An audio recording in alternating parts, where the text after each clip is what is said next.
Hello and welcome to the last word on Spurs. We do hope you're keeping very, very safe and well.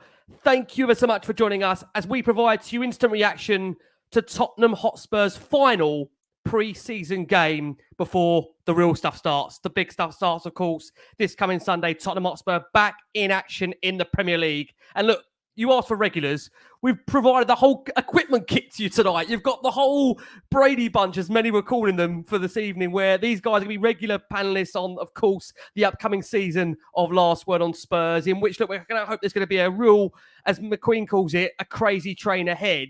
And look, obviously, I know, of course, we're reviewing a defeat in which, to be fair, I think towards the end of that game, the scoreline was really unjust in what was a decent performance from Tottenham Hotspur against, let's be honest about it, a Barcelona side that, I don't know if you lot agree as we go on throughout this show, was getting stronger and stronger and stronger the longer and longer that game was going on. So just to talk you through who we've got on this show tonight, I'd like to have back alongside me. He's the crazy train instructor, conductor, the runner. Mr. McQueen's back. Let's do quick intros, Lee. How are you, bud? You okay? Very good. I ain't seen you for ages, Rick, so it's lovely to see you. It's been a long, long time, isn't it? Long one. Was it 15 hours? Less than that? 10 hours? Yeah, Jordan Lee back on Last One on Spurs. I'd like to have him here. We've got the wonderful Patrick Tyrant. Pat, I bet you wish, bud, the electricity did cut you out tonight, maybe, potentially. Yeah, it's funny because when you said regulars, I was like, regulars, not regulons. So please, I don't know, the less you say about Reggie, the better. But yeah, Tottenham to the core. Happy to be here with all you fantastic people. And yeah, let's do it, man. I'm so excited to talk about today's game and just ramping up to the season. We're literally almost there now. So we are. This is where it gets serious. This is where it gets good. So yeah, I'm absolutely happy. Yeah, agree. I totally agree. Back on tonight. Now, he's meant to have an annual leave break, but me being me, I called him up at the last hour. We thought we frantically were going to lose one. We've got an extra one. That's the nature of this show. People are absolutely loving it in the comments. We've got the wonderful Richard Cracknell back. Rich, sorry, mate, to interrupt the annual leave. Would you get an hour away from me? It's 2 a.m. here in the Canary Islands. I love you know. No, same time. Evening panel, esteemed members of the panel, and everybody tuning in and listening in. So a real mixture of gutted and pride tonight as well, and just seeing us the way we played. It's not the scoreline we wanted, but like I said before, don't take too much notice of score lines in pre-season games, to be honest. And do you know what, Rick? Just nice to actually feel something tonight, to actually feel like a little bit of elation and excitement, and gutted as well. It's just nice to be feeling again. You know, the back of last season, it just got to a point of don't care when we win, don't care when we lose, but like, just to have some feeling back. Nice. That's a nice thing. So Thank you, Ange. Yeah, agree. Listen, that's the funny thing, Cracks, isn't it? That's what we're seeing across really, social media with Spurs fans in general, that was only a pre-season game tonight, but many just took away from it, just the transformation in that brand of football. When you consider what he's had, really, can you even call it months, weeks to work with the players? I think it's quite phenomenal, the turnaround, where, as we've said there, we've got a big squad, which, again, we're going to come on to, and the nature of how he handles that. I think so far, it just tells you the respect he's got of that dressing room, the way in every player, to some degree, has given the application. One man I'm delighted to have back on Last Word on Spurs. Been here, there, everywhere. Back in the UK. Not that he wants to be here. We've got the wonderful Jason McGovern back. Jace, we have missed you, mate. So have you realised that you're back home yet? Yeah, sadly enough, mate. It's can't wait to go back already. No, I thought tonight far more positives than negatives for me. I think, it was disappointing in the way that we ended up losing the game. But I think when you looked at it, I think if he'd have really cared about the result, he'd have made changes earlier. I think he just thought, I need 90 minutes in as many of these legs as possible. So that's why Reguilon was still on the pitch despite struggling. And the only thing I would say about Reguilon is, we probably know that he won't be part of the squad, but what people may not understand is Reguilon hasn't played 90 minutes for over a year. You know, he barely kicked a ball when he was in Madrid. So it's not surprising that he was cramping up and looking as leggy and such as he did. But as I said, I think if Ange had wanted the result, he'd have made changes a lot earlier when Barcelona made their big wave of changes. But I think it was far more important to get 90 minutes in the legs of as many players as he possibly could. And I thought Yves Bissouma stand out for me today. He looked like the Moussa Dembele, didn't it? The way he was just taking the ball in between and, just dragging players with him, the quickness of feet, the touch and things like that. Absolutely exceptional performance from Bissouma. And like I say, there was a hell of a lot of positives to take from that, how we set about the game and everything. Yeah, agree. Look, I think before we obviously get into the crux of the game, just want to get everyone's outline of what they've made of it. Lee, we'll start with you. I mean, look, to concede those late goals on it isn't obviously ideal. You'd maybe argue for confidence, but certainly a performance that I think we can all be encouraged by. There's a lot of players out there that I believe would have done themselves no harm at all, whether they're going to remain with the club, whether, of course, they're going to look for a move, of course, during this summer transfer window. But I think the overall showing, as I think Jason alluded to there, it's left real optimism and plenty of positives, I'm sure, for Postecoglou to really think about now, of course, with Brentford only round the corner. And I will make that point, as I said in the intro, Barcelona made a lot of changes in that game. They got stronger and stronger and stronger. And I think, again, that's really what turned the game in their favour. And I don't want to take Cracker's line that he said as I was coming onto the show, but this actual, I believe, competition means something to Barcelona. I'll let Cracks come into that in more detail when we come over to him. But Lee, overall thoughts on that performance against Barcelona? It's a defeat with a smile. Does that? I mean, it's completely ridiculous to say, but it's kind of that, isn't it? Do you know what I mean? It's a defeat with a smile. We gave it a go. I mean, a little bit disappointed with the statistics because I wanted to be having double figure shots on target every game. But you got to put it into context, like we said at the top of the show and in the green room. Right, we're playing Barcelona's A team. There was no argument in that. That would be their first team that starts their first La Liga game away from home, and we've had 5 or 6 trainings, 5 or 6 games, not even that, 4 games with a couple of behind closed doors training games to get that. We're playing our B team, arguably, and I thought we were fantastic. I thought we were excellent all over the pitch. I thought we were excellent. There's individuals which I'm sure we'll come on to. I mean, Jason already made a great point about Reguilon. You know, every single one of their goals came from down his side. So there's a major problem. Every single one of their chances was a ball over the top or in behind either a Porro or a Reguilon, which, again, everybody watching and listening, I know it's really difficult, and I hate using the word patient because we're Spurs fans, we've been patient forever. But when we're bedding this in, we're going to have to be patient with that. I mean, we will be targeted. I mean, if I was an opposition manager, and clearly, thankfully, I'm not for any other team, but if I was an opposition manager, I'd be targeting that. That would be the thing that you'd be targeting. So we are going to be targeted, and it's going to take some time. But I thought Gio, I thought he was excellent. I thought Solomon was solid. I thought Bissouma was outstanding. I thought Skipp was really good. Perisic was good. I think he tired a bit, to be honest. I think he went on one gut-busting run, didn't he, at one point, where he ran from the left all the way across the middle, barged the goalkeeper, but then ran down the right wing. And then I thought, oh, mate, I think he's done. But look, I mean, I think some of the patterns of play, I mean, I have to give a big shout out. The bloke gets so much stick. But Davinson Sanchez was superb tonight. I mean, I don't think I've seen... I'm not going to carry it away. It's one game. I'm sure he's going to be back to his old self, falling on his face against Gundogan and all that stuff. But the reality is he was good tonight, and you've got to give credit where credit's due. I'm not saying I want to sign him and keep him there, but some of them recovery tackles that he was putting in because of our high line was reminiscent of his first season under Poch. So look, I mean, some very good positives. It is just a shame. I know you want to move it on, but I think it is just a shame that it ended the way it did, because I think I know results don't matter so much, but they kind of do, don't they? Like if we'd have won that game 2-1 with that performance, we'd be totally buzzing. So I think it's a reminder that there's still a shitload of work to do. Excuse my French, but we're after the watershed. There's a load of work still to do, and we're still a load of patience to do. But again, 4th pre-season friendly, and we're taking Barcelona A to the cleaners in the first half. I was very impressed. Yeah, I mean, coming over to you, Pat, if I can. Look, I think it is such a shame because, as Lee's kind of alluded to there, I don't think we deserve the manner in how that result played out. I mean, look, it's fine.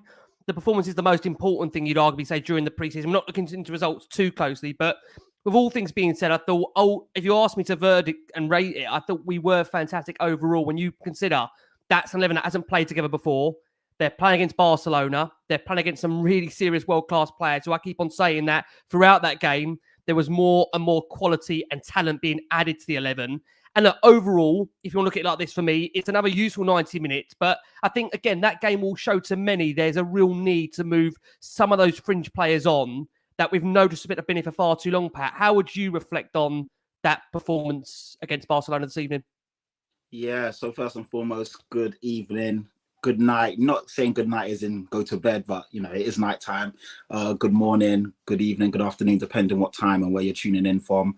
And to be fair, when the lineup was announced, I was voice noting Ricky, and I was really worried. I was like, shit, we're literally playing Barcelona's A team away from home, and we're literally putting out a B team. Other than Lo Celso, Basuma, and obviously the goalkeeper, you can clearly see that everyone else in that team probably won't start on Sunday. So I was worried. But then I said also to Ricky and a few of my friends, the other way is, or the other way to look at it is, this is a really good test and a fair test for everyone in the squad, and just stuck to his words and giving everyone minutes, because sometimes a manager will come in and say all the right things, and slowly but surely you'll see he's got his group of favourites and no one else can get a look in. Ange has been fair and he's given everyone pretty much equal minutes. So I looked at it that way, and to be fair to them, they were fantastic in the sense of we really took Barcelona's A team down to the wire. And if we're being honest, I mean, Barcelona were no mugs. Put into context, they won La Liga last season by 10 points. And they also won 2 other trophies in Spain. So they did a domestic treble. Fantastic team, good team. We played them away from home, and these guys stood up to the test. You know, Lewandowski, world-class striker. He got the golden boot over in Spain last season with 23 goals. I mean, this team's got quality throughout it. So it was a good test, a real test. Shakhtar Donetsk, again, are no mugs. Even though people may say, oh, it's only Shakhtar Donetsk, they're pretty much a regular Champions League team every other season they get in there. But Barcelona, we all know how good they are. And they took the game seriously. They played with their A team. So to be fair, like the guys are saying behind the scenes before we started, the patterns of play were excellent. You can clearly see that these guys enjoy what they're doing now. Basuma was fantastic. That's the Basuma we signed from Brighton. The guy was so nimble, Absolutely. so direct. He's so press resistant when he's playing like that. Like, they couldn't get near him. He's just dragging them in, making turns, dishing the ball off, quick, nimble feet. He looked fantastic in that number 6, number 8, box to box. He was cleaning up, sweeping up, starting attacks. I thought Lo Celso looked so tidy and so composed on the ball. And again, that's the guy that we signed a couple of years ago. He just looks like he's comfortable. He looks like he knows what he's doing. He's got a great way to pass. He can get in between the lines. He can conduct. He's like a tempo. He just keeps things ticking, and he's so tidy. Looking at Perisic playing as a winger, it looks so much better. He doesn't have to go up back and forth and defend. And he was creating some nice chances, got a really good assist. And I hold my hands up. Obviously, I've been critical of Skipp. Again, like Lee was saying with Davinson Sanchez, I'm not going to go all the way the other way after one game, but fair play to him, man. Running in late into the box and getting into those scoring opportunities. He did it a couple of games ago, but he wasn't clinical. Today he was. Fair play, 2 goals in the first half. You can't really take anything away from him. But all in all, the patterns of play were good. We played out from the back. We stuck to our ethos. We didn't cower in that respect. I was a bit nervous at times seeing Davinson Sanchez and Eric Dyer play out from the back, but to be fair, they were quite good. And also what I'd like to say as well, which I really enjoyed seeing, is how quickly we tried to win the ball back. When we lost possession, or when they were in possession, we were onto them. Boom, like we were onto them. And joy, wasn't it? Yeah, we caused so much, and this is a good Barcelona team, and they couldn't really get out at times, and we really had them pinned back, and we really would dominate and dictate and play. And you can always tell when a crowd is silent, and they were silent for most of that game. It's only as they, obviously, when they made changes, fair play, they did grow into the game, but we literally had them worried for 50, 60 minutes. So fair play to Ange. You know, I'll hold my hands up. I was very critical when we signed him. I didn't really believe in what he's doing. Again, it's pre-season, but from the 4 games I've seen, the patterns of play, the intensity, how much possession we've had, how many shots we're creating, it's all good signs so far. And, you know, for me, pre-season, of course, the way we ended that game is annoying. But for me, pre-season's about patterns of play, sharpness, fitness, and a run out. And today I saw a lot of that, but with all good signs. So, yeah, I'll leave it there for now, but very impressed with what I saw. And I enjoyed watching us today, which is what we want to say. Yeah, refreshing. That's what we want to hear, of course, pre-season. Cracks, let me come over to you. I think, John made a great point in our, obviously in the last one, Spurs group, that essentially you do feel it was really unjust for the way in that game ended, because for the scoreline, and you look at the performance of so many of the fringe players that have been with us for so long, to get that much out of them, I think you look at the way we've played today, and that's the exact style, the exact brand of football that if you asked a majority of Spurs fans, how do you want to play? That was it. That was it. And I think, again, there's some really encouraging aspects there of Ange's style already coming together. But I think, again, if I'm going to be real and keep it, fresh and honest, there's a sense of a harsh reality of what faces us that I am concerned if one of Romero or Van der Ven does get injured. And again, we hope Van der Ven is going to hit the ground running. You look at those centre-back options tonight and you'd argue that another central defender is a must. So what do you take away from that for you, Rich? Well, I mean, it's with the central defence, quite correct that it does need an upgrade. One came in today. There is problems there, but today that first goal was just down to Reguilon. Really, he's let his man go there. A couple of those. So the central defenders aren't being shielded and screened by players that should be cutting balls out and doing better beforehand. So, same with the goalkeeper situation that we had with Hugo Lloris. He was just facing so much that it just actually made him look worse than he actually was. So everybody sort of feeds into every other position. So yeah, of course, there's players that need to go there, but there's players ahead of the ones getting the blame that also need a little bit of a spotlight put on them as well. It's your attackers should be shutting down and closing down, and then the midfield, and then the central defence, and then it comes to a goalkeeper. So, if a goalkeeper has to make a save, 10 players in front of him haven't done their job. It's as simple as that. That's just football. So, but overall, the positives from today, and as you said a few minutes ago, Rick, Barcelona would have taken that game seriously today. That the Joan Gamper Cup.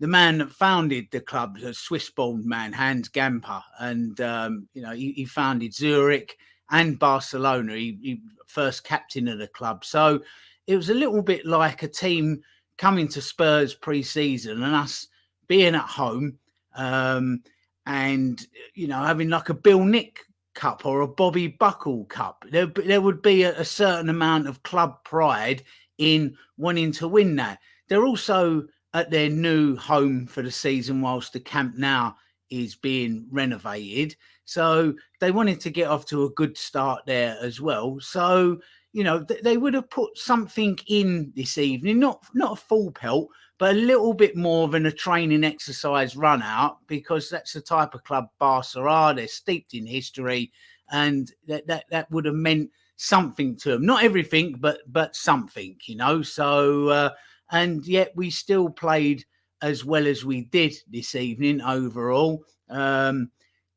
Basuma, what a player. As Patrick said, he's just so lovely to watch. He's, dare I say, he's nearly worth that unjustified price hike in the tickets to see alone, isn't he? It's like all the club needed to do to explain that unjustified price hike you was talking about last night on the show, Rick, was just say, well, that price hike goes towards paying Basuma's wages. And I think a lot of people would have gone, fair enough. He's that lovely to watch. So there is so many more positives to take from this. And what really has amazed me more than anything with this pre-season is just the way we've picked up how Ange wants football to be played. The muscle, I thought we would really have some muscle memory problems of playing under Conte and playing under Mourinho, but they haven't. I mean, they just seem to have picked up the way of playing real quick. Now it's just a matter of weeding out those that aren't up to it and bringing in those that are, and that takes time. You can't do that in one window, in one season. This is something that is going to have to, take its time, take its course. But from where I thought we would be to where we actually are, I can't be unhappy. I really cannot be unhappy. And like I said on previous shows, Rick, we've got 8th to beat and just play some watchable football like tonight was. If we do that, that's progress. That is progress for me. If people want more than that, then that's down to the individual and what they think. But for me, if we can beat 8th and actually enjoy watching football and feel something watching it, I'll be happy with this season. It's a free hit for me. Yeah, do you know what's interesting? The man I'm going to come on to next, Jace, we started this, 6-7 years ago. And it feels the first time I can ask you in 3.5, 4 years, how much you enjoyed that brand of football. Because I do think on the night, that was a very unfortunate defeat for a Spurs side, you could argue just ran out of steam as Barcelona's quality got better and better on the night. And despite being pretty much a second 11, I don't know how anyone can come away from that and not feel hugely enjoyable by that display. And I think, again, we've made this point on other shows. And Jace, obviously, you've been away in Thailand. It's remarkable, I think, to see the transformation in this team already. When you think a lot of those players that were playing tonight are probably not even going to be in his first 11. And it just seems that we have a purpose and understanding as to how we want to play the brand of football. And look, if we're going to judge it as a whole, it was a fairly good team performance from the majority of players. And again, I don't want to get away from the point. There are the same players you could argue still letting us down. But look, we have to trust the manager that in time, he is going to get those players out. You look at the size of the squad, which we'll come on to a bit later. There's got to be, and again, people might laugh at me saying this, you've got to get at least 10 or 12 out the door, whether that's on loan, or whether that's by a transfer. And look, we're the 8th of August, less than a month to go, a lot of work to be done. But Jace, let me ask you, I've been dying to ask you the question, how much did you enjoy that brand of football? No, it was far more enjoyable to watch us. And, I think you can see what his core principles are. And I think the first thing that we've got to do is to buy into his core principles of football. And, he said after the Shakhtar game, we look vulnerable to counter-attacks. As Lee said, there's balls over the top. We can see the dangers that we're going to have. But I think it's a little bit like I was talking about baseball in the cricket. If you're going to have your principles, you've got to stick with them. And if they go wrong, you don't change it because they go wrong in one game and think, oh, we've got to change this, we've got to change that. Let's get our core principles of football right. And once we get that right, then you start working around what's going on the edges. And you can see what he wants to do. I mean, I saw the open training sessions that he did in bits and pieces of in Oz, but obviously watched the whole one in Bangkok. And the whole thing was just attacking football, was just going forward. Now, you could say he has the core group of players that he expects to have going forward. And he's got a lot of players at the back that he doesn't want to have. So what's the point of wasting 4 weeks working with people that aren't going to be here and losing 4 weeks working with people that are going to be here? So there's a little bit of that, I think, that would go into it. But, you just hear him on the touchline constantly shouting forwards, forwards, forwards. And there's much to admire in it. And it's what we've wanted to see. And, for me tonight, you saw Barcelona's main side against Tottenham's, I would say, 9 of Tottenham's B side, and the goalkeeper being one who's obviously going to be in the A side. So really it was only Yves Bissouma of the outfield players that you feel probably might well start against Brentford. So, it's not like we had 3 or 4 B team players out there mixing in, but we had 10 B team players or 9 B team players on the pitch. And we beat Barcelona for that first hour. And I think there's a lot to take from that. But it's just so good to see us playing high up the pitch, on the front foot, looking to play passes, looking to play in behind, looking to go forward at every opportunity. And you know what? We'll work as the season goes on. Yes, there's going to be a 4-0 defeat somewhere, or a couple of 4-0 defeats somewhere. They may be at Liverpool. I mean, if you leave that space to Mo Salah running in behind you, you're going to get absolutely murdered.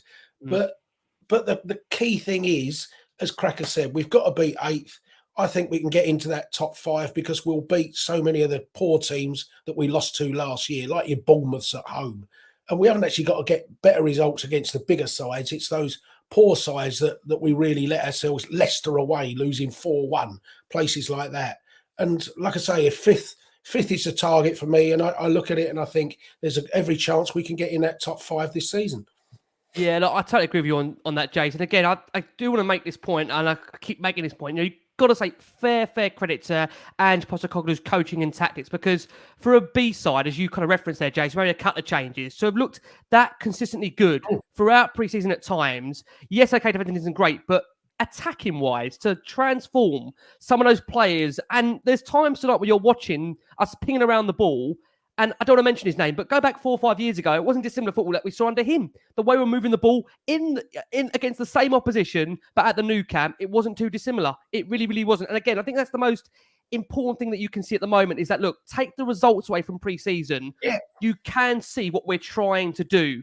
And look, it's entertaining. We all know it's going to take time to implement it, but I think what's clear is that we've got a man that wants to be here. There's still work through this window. Please don't get me wrong. I'm not saying that everything is done, we're finished, and we should just be happy with what we've got. There is still work to do, but I think you can really see the difference under Ange. The players just seem so much happier in this playing style. Dare I say, even the fringe players. So I think, as you've said, Jace, even if we want to get close to the top 4, it's going to be a lot more achievable playing this kind of brand of football than I think what we've seen over the last 3-4 years. And you'd argue that maybe, Jace, it's those years wasted. Would you agree?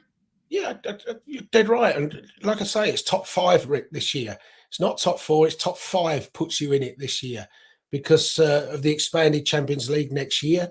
So, and 2 places go to the highest leagues with the coefficient. And England have the highest league. We've now got the European champions. And West Ham won a trophy last year as well. So at European coefficient, we will definitely get 5 spots next year. So top 5 is enough. But I think the other thing about Ange is, don't you just love listening to him? There's no games with him. It's just straight up front. There's no melodramas. There's no hissy fits or anything like that. At the moment, obviously, we'll see as the season goes on. But it's just refreshing to hear what he says. I love the way he plays down the Kane scenario. Look, I'm not really fussed. I've got a team to build.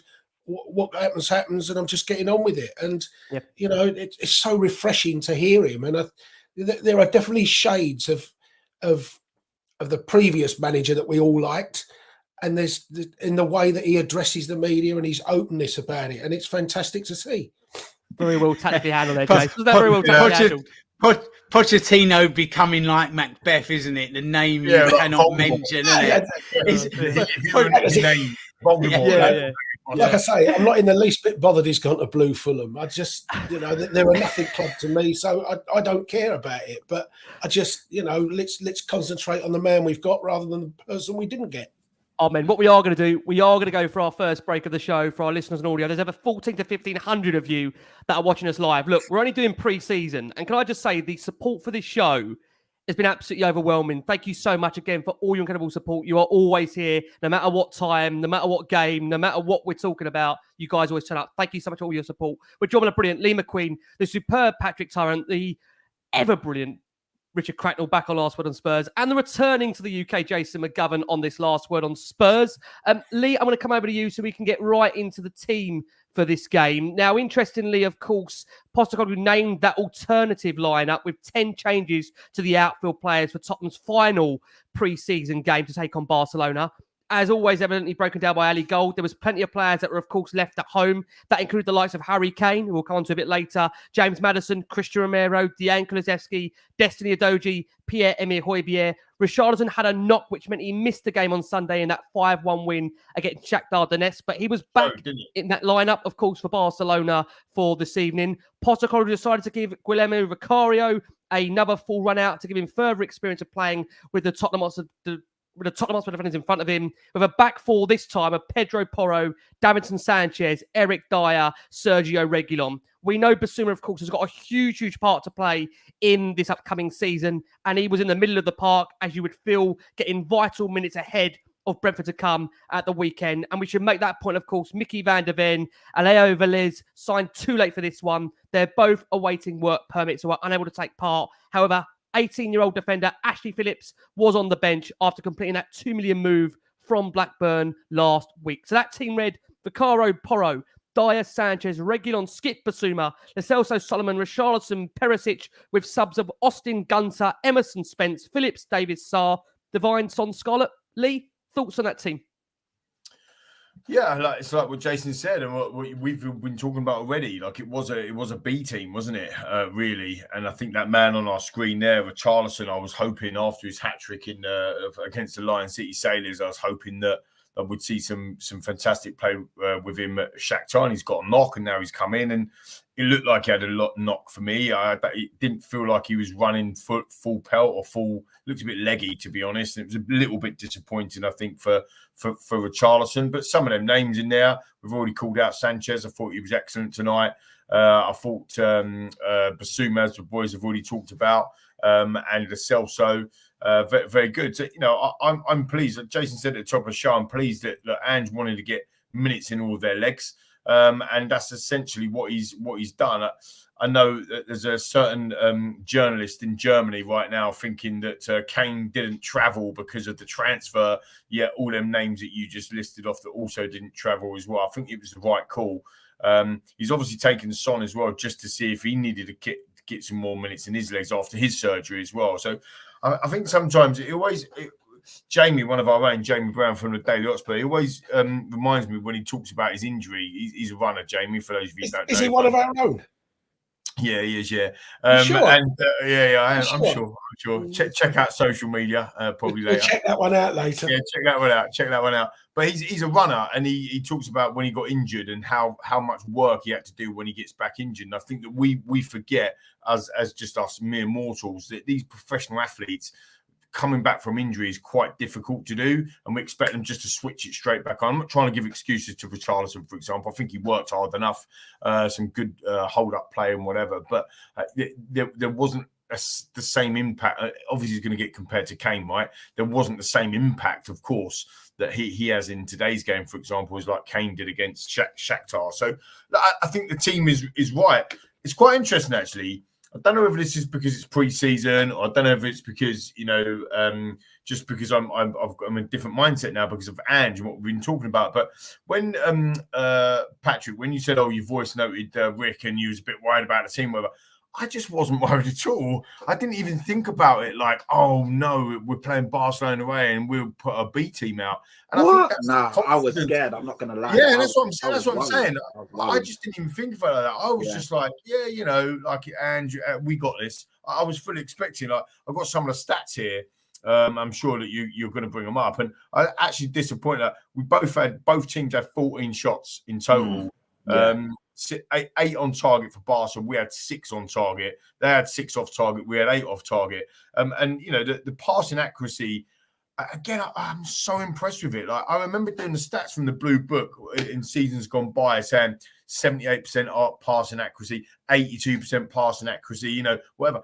We're in the 90s, like 91, 92% passing accuracy. Today was a little bit lower, 88. Actually matched Barcelona, to be fair. When you look at across the pitch, we matched Barcelona A, and that's good. That's got to be credit. And just before I'll pass back over to you, Rick, I must give a big shout out, if I can, to the Motley brothers. It's like the Motley crew, and it is Thomas and Matthew Motley. They watch us every week from Dubai. They are friends. Their dad is a good friend of mine, actually, James Motley, and I know right now he is loving it, and they know what that means. So great stuff, mate. Top man. Love it. That's the 2 listeners we were looking for. Fantastic. Bless them. Keep up the good work. Thank you so much. Write the reviews, mate. Write the reviews. Yeah, those are the couple of reviews we've had. Pat, let me come around to you, if I can. Look, we have to dive in, if we can, to the opening couple of minutes. And Pat, I joked with you on the voice note. I said, well, I bet you wish the electricity did cut off for good, because they scored just in a couple of moments in Barcelona. Deep ball to the back post. Rafinha found Lewandowski free to volley home. And I mean, it's the most politest way that I feel like we have seen that goal routine on a number of occasions during this pre-season. It's poor defending from, and I want to put this politely, but the usual suspects. Porro's back post defending, you could argue, has been as bad as what Sanchez has been through the Goddo's last couple of seasons. Although I will say tonight, Sanchez was in exemplary form.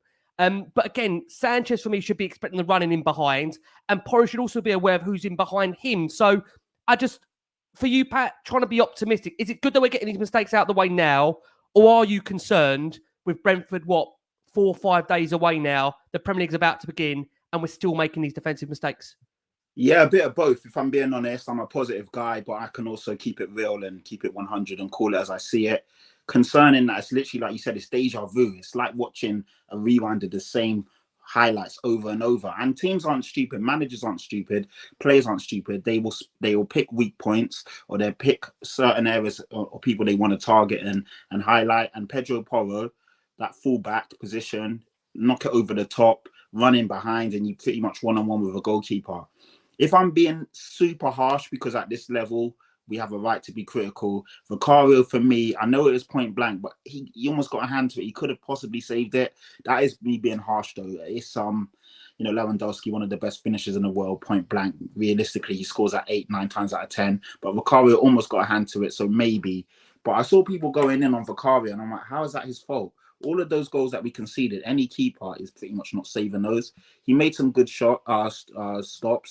The free kick from Alonso late, maybe on the 85th, 86th minute, whenever it was, that was going in top bins. Great save. He also made a few other good reaction saves. There was one where he made a good save from one of the Barcelona youngsters that came on. It was really impressive. He took a shot from far out, and Vicario, made a good reaction or reflex save to key that at the back of the net.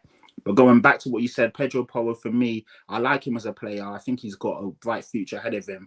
But defensively, he really needs to step it up now. Otherwise, for me, right now, Emerson Royale's ahead of him in the pecking line, on the pecking order, just because defensively he's solid. And I mean, the redemption arc for Emerson Royale, because 4 or 5 months ago, we would have all took a deep breath if we saw his name on the team sheet. But now I'm happy and comfortable when I see him. I think he's a really good defender. Yes, going forward, he might not offer as much as Porro, but to be fair, as a defender, your first point of call is to defend, and Emerson Royale can defend. And he's a decent passer. He can also help in the lead up to attacking play. Davinson Sanchez was fantastic, like all you guys have said. Really good. Recovery tackles were fantastic. Showed the animal side of him, that beast that we all saw when he was at Ajax in the first season under Pochettino. He looked like he's got his hunger back. I mean, for his sake, I hope he does move on. I want us to get in another top defender. We've been linked to Tapsoba. We've been linked to a few. We need another one of those ilks to come in. But from what I saw today, fair play to him. He was really good. Eric Dyer is Eric Dyer. I mean, we know what we're going to get there. He captained the team. And to be fair, even on Sunday when we were at the game, when Eric Dyer went over to the crowd and was warming up, everyone gave him a round of applause. So what you see on social media and what you see in the ground are two different things. The people that go to the games are not as toxic as what we see on social media. So, people like Davinson Sanchez and Eric Dyer who get pelters online, at the stadium, thankfully, everyone is respectful and understands that these guys are human beings. And as long as they got that shirt on, we should support them. Other than that, Ricky, same old same, man, defensively. Vicario, for me, I'm not going to lie, I'm still a bit, some of the stuff I see from him, I'm a bit, tentative, but it is early days. He's only played 3 games for us. So again, I can't go too early, but yeah, I mean, hopefully he grows. I mean, to be fair, he's young. It's going to take at least a year for him to really get to grips with it. I know a lot of fans are going a bit over the top because David Raya looks like he's going to obviously the other team down the road. Yep. But also we have to understand that this is a whole new back line, a new manager. There's a lot of changes here. Like, I think, was it Lee or Crackers that said it? Patience is something that we're going to have to extend this year.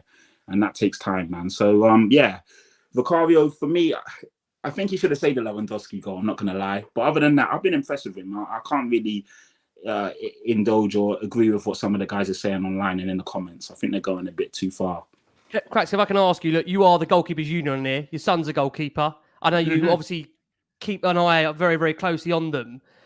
For me, I'll be honest with you, I've said this before, and I know this again, I'm not saying this in any negative way, but for me, he's a project goalkeeper. He is going to make mistakes. He's going one bit we have to be patient with, whether we like it or not. He's coming to a new league, new system, new players. Defense is moving around every game now. We've got a defender in as we speak. And I just want to actually bring into the fact that Ange Postecoglou is in the process of giving his post-match reaction of a press conference. And he's saying, in relation to another defender coming in, he said, yeah, potentially. Again, we've got to be able to make sure we keep the squad manageable. But we'll see what happens with outgoings. But yeah, the potential is there to bring in one more. And as I say this, Spurs are in the process of agreeing for Joe Rodon to join Leeds United on a season-long loan. Formalities of that deal to follow in the coming days. And that's from Mike McGrath of The Telegraph. So things are happening as we speak right now with regards to Spurs' defence. Players coming in, players coming out. But on Vicario, give me your verdict on him so far, because, again, beaten by Lewandowski in that first couple of minutes, pushed away a shot from the same player at the edge of the box on the 18th minute, punched the ball away. They had to make a big save that almost sent him back over. And I don't think he could do much with a Torres finish from a couple of yards. And again, look at it on the night, he made a couple of flying saves, but it's very hard to judge on the back of 4 preseason games where we are right now. What would you say on Vicario? Exactly. It's so hard to judge. And as I always say, it's the keeper's lot, isn't it? If they don't get something quite right, it's a goal. If a striker doesn't quite get something right, he misses the target. Everybody puts their hands on their head and goes, "Oh, go again, Harry. Go again, Richarlison. Go again, Sonny." Do it as a goalkeeper. You're screwed. You're absolutely screwed. It's the loneliest position in the world. Look, for me, Raya's a good keeper, but I think Vicario will eventually suit Ange Postecoglou's style of football, because I see him. He's like a sweeper keeper. He is almost like an outfield player, and I think he actually fits the dynamic of what they're looking for. Quick today, a couple of times he caught the ball, edge of the box. He's looking to put it out there straight away. There wasn't anybody there. There was a little bit of that pre-season thing going on, but he's obviously been drilled. Don't do this. Drop to the floor for 30 seconds. Bang, call, edge of the box. He's looking to turn the play round and get going. So look, this sweeper keeper, almost like an outfield player in goal, comes with a big downside, if you like, that every now and then they don't quite get it right. They will get caught out, but I think he comes good. I genuinely, Buffon absolutely loves him, and I don't think he's just said it off the back of, he's a fellow Italian and see if I can get him a move. You could tell that the way he spoke about it, he genuinely likes this lad. So look, you've got to give him some time. Everything now has to be given time. Everybody has to be given time. Every individual, even Eric Dyer, even Sanchez, even. If Ange fancies them, then you have to go, okay, let's go. We'll have to go with it. You might have your opinions on it, but after the last 4 or 5 years, surely we've got to hang our hat on something for a while. We've got to give something a go. And that might come with a few decisions that you might not totally agree with. But if Ange wants to give it a go, then you have to go with that. It might, on some of those decisions, undoubtedly, it will be the wrong decision. But no manager gets everything right, do they? Alex Ferguson bought Jemba. So, the world's greatest manager. He bought Jemba. Not everybody gets everything right. And even Sanchez. Who's that goalkeeper he bought? Massimo Talibi. Talibi, yeah. There you go. This is what I'm saying. You have to hang your hat on something and go with it. Sanchez tonight, brilliant. If he decides to keep him, okay, and Sanchez has now got some challenges for his position in defence with new players coming in. There's nothing like having somebody behind you breathing down your neck for your position for you to up your game. Maybe Ange just come in and put an arm round his shoulder, and he's a bit of an arm round the shoulder type of guy that responds to that. And Royal, look at Royal. And we all love him. Ange is a football version of Ben Stokes. Exactly. It is Bazball, isn't it? Ange could be a Tottenham Bazball for those of you that like your cricket. Look, Sanchez might be like the Reformation man, like the comeback kid, if you like Royal has done. Royal was just getting all sorts of abuse. Now, everybody's going, Royal's got to start. Royal has to start. Sissoko was another one. He was poor, and then all of a sudden he found a bit of form, and he was actually pretty decent for us. So look, nobody knows. Nobody's got a crystal ball, but at the moment, I'm so sick and tired of we'll run in this direction with this manager, and then we run in that direction with that manager, and we'll do this with a. I just want to stick with saying, hang me out on something. That's all I want. Probably, I know people are saying that Dyer still needs to go. You're probably right. You're probably the case that like he could do with a move and a new challenge. And we need, because he doesn't look like he can play Angie's style of football. But one or two others, give him a chance. I mean, people are saying Porro. No, he needs to go. He's been here 5 minutes. These are all lads literally that have moved 5 minutes. from Literally. exactly. Literally Vicario moved from the overseas. Give people a chance and a settle. You know, you've got to do it. And Patrick's right. Tottenham, not just Tottenham, football, Twitter, football, social media, and football fans that go, fans on social media and fans that go are two totally different animals. They really, really are. So look, I don't know. I'll probably get halfway through the season and somebody that I've given a big up tonight, Vicario, and then I'll get a load of you said Vicario. You'll get the you said mob out, wouldn't you? But look, that's what I'm going to do. I'm hanging me out on it, Rick. I'm Ben Elton. Good night. Oh, Jason, let me come over to you. One man again, who'd be honest with you, again, a player that you would argue is almost also fallen into a bit of criticism, purely because I think in a way, now Harry Winks has gone, someone's got to take that tag, and that's Oliver Skipp. There's a lot of people out there that feel maybe Skippy, he's almost here, you know, he's going to maybe be a bit of a bit part player, a squad player, but you won't see anything more than him. You know, tonight, obviously crucial in terms of getting the equaliser, and it was the football that everyone wants to see Tottenham play for the goal. Spurs play out from the back. Perisic puts the ball over to Reguilon away with a reverse ball. The Croatian picks out the Spaniard in return for Lascelles' shot to hit the post before Skippy fired home on the rebound. But it was really good play from Tottenham.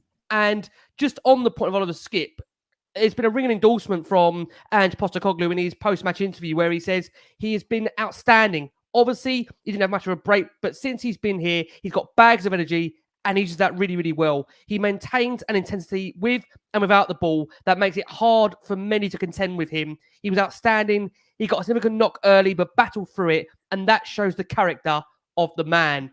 Big words there. Big words from Ange Postecoglou on Oliver Skipp. I'd just love to ask you, where do you feel he features in your Tottenham team or Tottenham squad? Who'd have believed that an Australian would like Skippy, eh? You can't make it up, can you? Unbelievable. And Aussie like Skippy. I think if I look at our first choice midfield when everyone's fit, he's not in it, because I think most of us think come February, March time, it's Bissouma, Maddison and Rodrigo Bentancur, but Rodrigo Bentancur is still a long way away from playing first team football properly. You know, I don't just mean getting back on the pitch and playing 10, 15 minutes in his comeback games. I mean, being the Bentancur that we know he is. So there'll be opportunities for either for Skippy or Højbjerg. I think there is probably slightly more in Skippy than there is in Højbjerg. But then Højbjerg's maybe the physically stronger and the bit of experience. But I think what Angie's trying to do with Skippy, and you've seen it tonight, he's not just restrict him to sit him back. He wants him to get forward. And perhaps we'll see different parts to Skippy's game under Ange than we have done so far when he's asked to do different roles. Let's see how it develops. But tonight was a good start. You got to take confidence, whether you lose a game or not, to go to Barcelona and score twice. You know, he's got to come off and feel that he's done himself justice and he's done everything that was asked of him tonight. And so you go to the next game and it's up to Skippy to grab the opportunities when they come along for him. Yeah, no, I do agree on that. I mean, Lee, come around to you just have a conversation about Skipp. And for the second, it was a lovely, lovely header, picked out beautifully by even Perisic, who I've got to say, his delivery seems to be getting better and better. We'll have a wider discussion on Perisic as this show goes. And again, we've got to say, Lascelles taking up some lovely positions has been a real theme of his preseason involvement. And I've got to say, overall, we'll touch on him a bit later, but I feel like he has been probably the big, genuine winner of this preseason, Giovanni LaSalle. So he's probably kept his place at Tottenham Hotspur, obviously, of course, beyond this summer. He's had the most and made the most of the opportunities to force his way into the manager's plans. He's convinced the player to join us already, which we're going to come on to in a little bit. So when you consider all of those aspects with Giovanni LaSalle, he's had an unbelievable pre-season where he hasn't played 90 minutes as a whole in a lot of the games, but the games he's featured in, he's had a real impact. But on Skipp for you, Lee, I've got to ask you tonight. For me, he was taking up a position as a bit of a number 8, a textbook position. Got a couple of goals. I mean, last year you'd argue he might have still been on the halfway line for both of those goals. So is that again a point, Lee, where again judging players under different systems have to give it time under this manager? I think I agree with Jason. He'll be a squad player. Won't be in my current 11, but is he still worth one to keep an eye on for the future? Sonny and Kane would have been on the halfway line in that position, Rick, last season. Don't worry about that. Counter-attacking under Jose would have been a low block, wouldn't it? Look, and contact calls.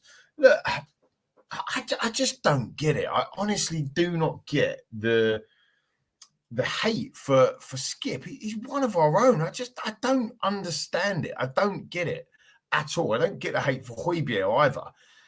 People talk about, Skippy tonight, he's in front of Højbjerg, whatever. They had Basuma there behind him today, who was absolutely phenomenal. Basuma. So, what could Højbjerg do if he's playing alongside a Basuma? It's not one individual, it is a team. And of course, to answer your question for me, of course, Skippy has got a future and a big part to play this season. Yes, we're not in Europe, but we're still hopefully going to have 14 domestic cup games plus 38 Premier League games. So I think at the end of the day, that it's not just about having one person playing there the whole time and you're a backup. It is a team effort, and sometimes Skippy will play in certain games for certain tactical setups. Sometimes maybe not Højbjerg because I think he's going to go, but sometimes it'll be Basuma. Sometimes it might be Basuma and Madders and Gio, which is very attacking and very sexy. But remember when we all thought Gio and Ndombele and Højbjerg was the sexy midfield, and when they played together, it was absolutely shocking. If you remember that, so it is about getting that balance right. But I thought he was excellent again today. I don't understand why there is so much, maybe not hate, but so much criticism of people that are of our own. I know we're moving around quite a lot here, but what's going on? Who's turned the washing machine on? You said you wanted handball, didn't you? This is handball. I know you like rotation in the front positions, but this is ridiculous. Interchanging. Back on the right there, James. We're back on the right. Go back. Sorry, back to my Kulusevski position now. Kulusevski position on my screen. So look, I mean, I think that he played well. I think Gio, look, I thought Gio's attitude stunk, to be honest. And, there's people in the comments and they're right for their opinion. Oh, can we get this player? Can we get that player? For me, I think it's so obvious what Ange is doing here. And he's already said it. He ain't even bothered if Kane stays or goes, per se. He's just building a team. He wants to get a unit and a team of people together. And it's so important that you have people that are pulling in the right direction with the right synergy. And I think that is what he's doing. He's building a team. Building a team isn't about just throwing individuals in. It's about making sure that you've got the right balance and the right cohesion. And to be fair to Gio LaSalle, I know we've talked about Skippy, but I thought his attitude stunk. But I've seen a completely different player. Maybe it's the system. He has looked mustard, I have to say. What I would say, maybe it's a tired thing as well and minutes in their legs. I'd slightly disagree with Crackers at the top of the show when Crackers mentioned about the having it embedded in your brain from Conte and Jose and a bit of a hangover from muscle memory in your brain. I thought parts of the second half where we were dropping back and we were going back into our old style. And I'd be interested to see if Ange Postecoglou mentions that in his post-match, or if he talks about that, because he was very vocal about that the other day, wasn't he? Saying of course. Yeah. It's I want people to do it genuinely, that they believe in it, not because I've told them to do it. And that takes time. And I felt that a little bit with today in certain positions. But we saw it. I can't remember what game it was. Maybe it was a Chelsea game when Skippy scored, but he's got a turn of pace. Skippy, he's rapid. Like when making them late runs in the box is Frank Lampard style, wasn't it? Today with that second goal, that late run in the box, bang, bit of a header. That's what genuine number 8, being played a bit further forward. And I think, Lee, you're right there. I mean, that's the one thing we will say with players like that, that have been given a new lease of life under a manager that will let them run. This is the positive. Pat, if I can come back round to you. One man we've got to talk about is Ivan Perisic. He's had a fine pre-season without really being the star of it. I think we've kind of alluded to the fact that LaSalle has taken a massive limelight. And I think Perisic is one of those players where if you was to ask who was likely to leave this summer, he would have been right probably at the top of the list. And listen, he might still go. He's on a very, very high wage. Of course, just the year left on his contract. And of course, he was a Conte signing. But when you look at the delivery from him and the way in which he gets up the pitch, down the pitch, a player that, despite his age, has got unbelievable stamina, unbelievable pace, and he's really good on this wing system for Ange Postecoglou. Do you think he could be maybe persuading him or convincing that it's worth him sticking around? Where do you stand on Perisic? Yeah, I mean, like at the beginning of the window, even before Ange came in, he was one of the first names where when you saw the rumours and saw the tweets and saw the people talking about, possibly what's going on with the squad, Perisic was one of the first names. Everyone's like, oh, he's looking to leave. He wants to go. But that's gone completely quiet. And he's got along. He's just got his head down. He's had a decent preseason. And his delivery is top notch, set pieces. And his final ball is fantastic. He's a workhorse. He just gets on with his job. I like Perisic in the fact that he can take a man on and he wants to take a man on. He's a traditional old school winger, hugs the touchline, step overs, direct, and gets the cross in. And more often than not, the delivery's good and he creates chances. And obviously the ball in for Skipp was brilliant. Skipp, almost like you guys were talking about Lampard, it's like Dele Alli-esque, like when young Dele, hungry, running into the ball, running into the box late on and getting on the back end of things. And to be fair, yeah, it's Skipp again. I'm not one of his biggest fans, I'll be honest. I just got to keep it 100. But if he can continue to play how he's playing today and he can, provide goals, assists, Skipp works hard. He's always going to, tackle well and do all that other stuff. But if he can actually do what he did today, then fair play. The more guys that we see evolving and adapting their game and stepping up for the team, the better we will be. And everyone's written us off. Like, everyone's written us off. I've been looking at top 4 predictions, top 6, top 8s. And yeah, we've been written off by everyone. So I just want everyone to... Patrick, as well. People are saying not even top 8. Yeah, I know. They say, like... I have got to try, guys. We will try and squeeze in a bit later on before we do finish up predictions of the season. You guys are all going to be heavily involved, of course, for the upcoming season. So I've got to ask that question. Pat, let me let you finish there. Yeah. So basically, yeah, if everyone can improve and evolve, and if that means players are played in a natural position, because Perisic was typically a winger, then he's been converted into this wing back, full back type of role, and maybe it didn't really suit him in a negative defensive system. You can see already Ange wants to attack. We want to have a lot more of the ball than most teams. Even today away at Barcelona, I mean, in the end, I think it was about 55% possession for Barca, 45% for us.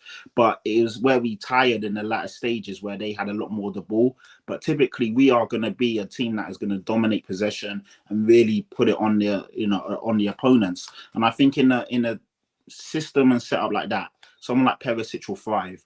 When you've got people like LaSalle, who was conducting and dictating the play, you've got Basuma box to box, Skippy creating problems, and then you've got Solomon direct on one side, Kulusevski, Son. There's a lot of attacking intent in this team. And if we have a manager that actually plays to our strengths, defensively, yes, we may not be that great, but offensively, we're one of the better teams in the league. Like, there's no doubt about that.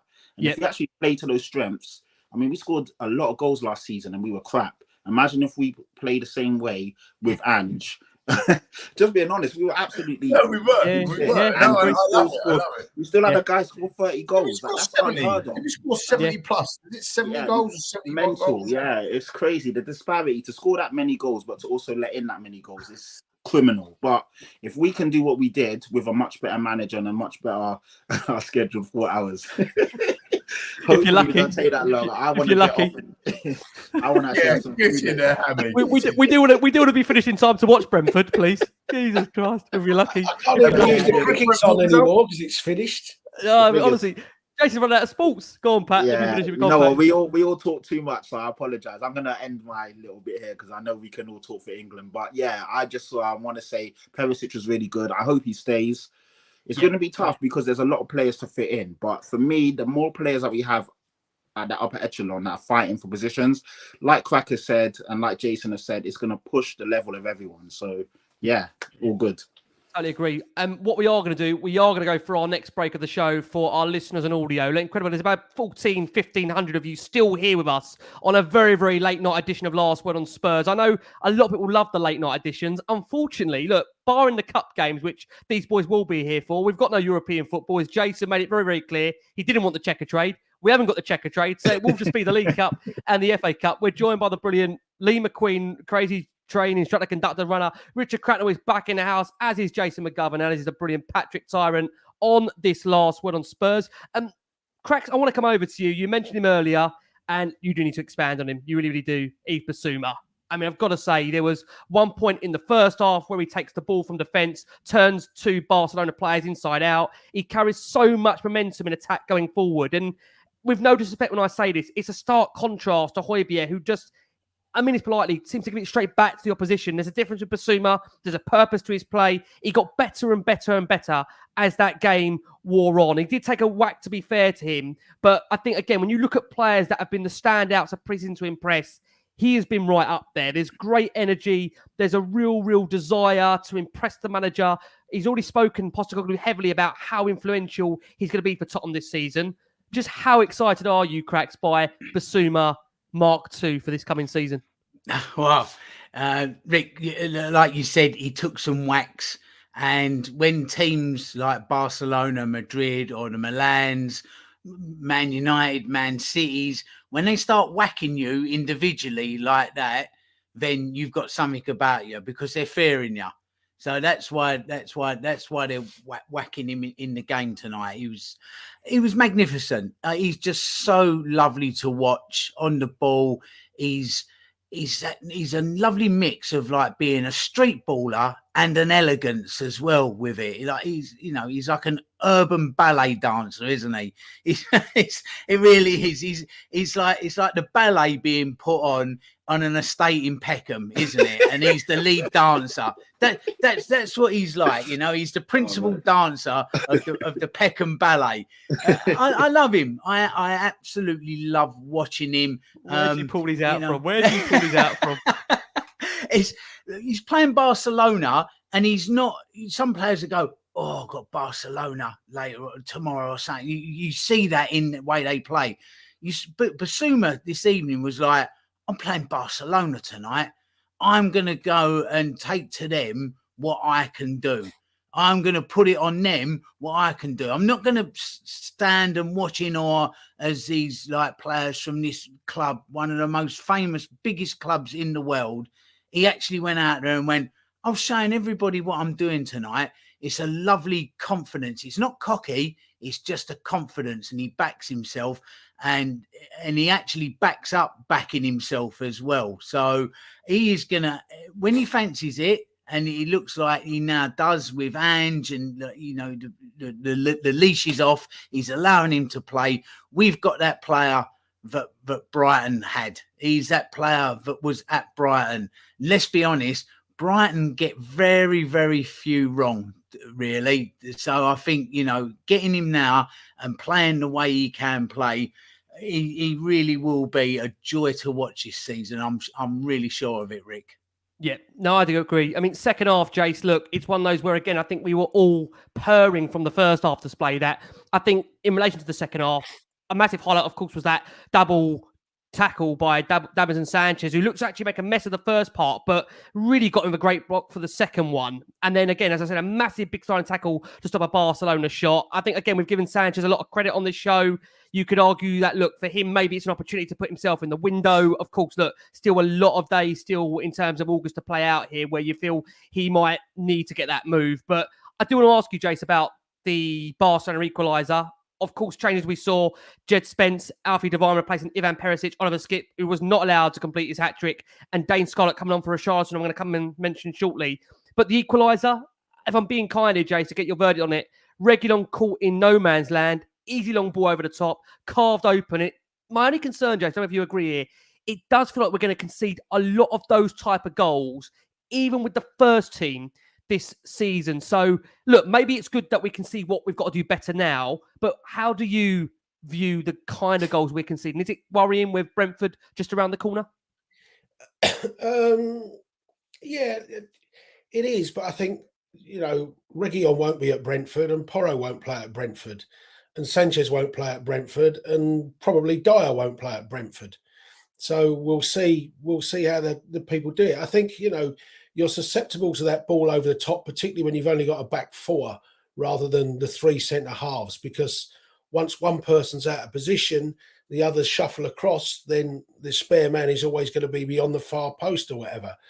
It was a simple ball. Reguilon pushed up when he should have been dropping and left the bloke the freedom of the pitch. And the guy that came on, that I've forgotten his name, but I mean, he had Reguilon on toast, didn't he, from the moment he came on? Just was embarrassing how he had him. But that pushes Sanchez across, and then you can't get you can't get into the middle. But no, I'm not. That's where we're going to need pace at the back, and that's your worry, that in people like Longley linked and Eric Dyer, for whatever Eric Dyer is, pace isn't the big thing. Ben Davies hasn't got pace. So, when you look at it and you think, well, if we're going to keep one of the centre halves, because we're not going to dump 5 or 6 of them, no. Rodon's going to go, and this one's going to go, and that one's going to go, then probably Sanchez is the quickest ones. And you saw that tonight, that the opportunity to have pace. But we'll see what Van der Ven brings to the team and things like that. But I think when you're playing that high and you're going to play with a back four and it's a high line and things like that, it will be down to one-on-one defending. And you won't always, at some stage, someone's going to exploit your weaknesses. But like I say, the key thing is we know what the weaknesses are. I think Ange knows what the weaknesses are, but get those core beliefs and core principles into the team right, and then we start working around the edges. We will concede goals, we know that. But and probably the goalkeeper, just to go on to him, he doesn't have that physical presence yet. He doesn't look, if somebody's going through one-on-one, you feel like they'll score, rather he doesn't have that presence. But all you can look at with the goalkeeper is David De Gea was horrendous for the first 6 months at Man United, and then forget what he was last year at Man United. He won their Player of the Year 7 years in a row or something like that. So David De Gea became an absolutely fantastic Premier League goalkeeper, let's be honest. And so Vicario will just have to go through that process. I think Brentford will target him Saturday with balls under the crossbar and things like that. We'll have a new centre half. You saw that they targeted Lisandro Martinez and people like that last year. You saw they targeted Ramsdale on his first game. So don't go into panic stations over Brentford. But I'm still confident for the season ahead. That's for sure.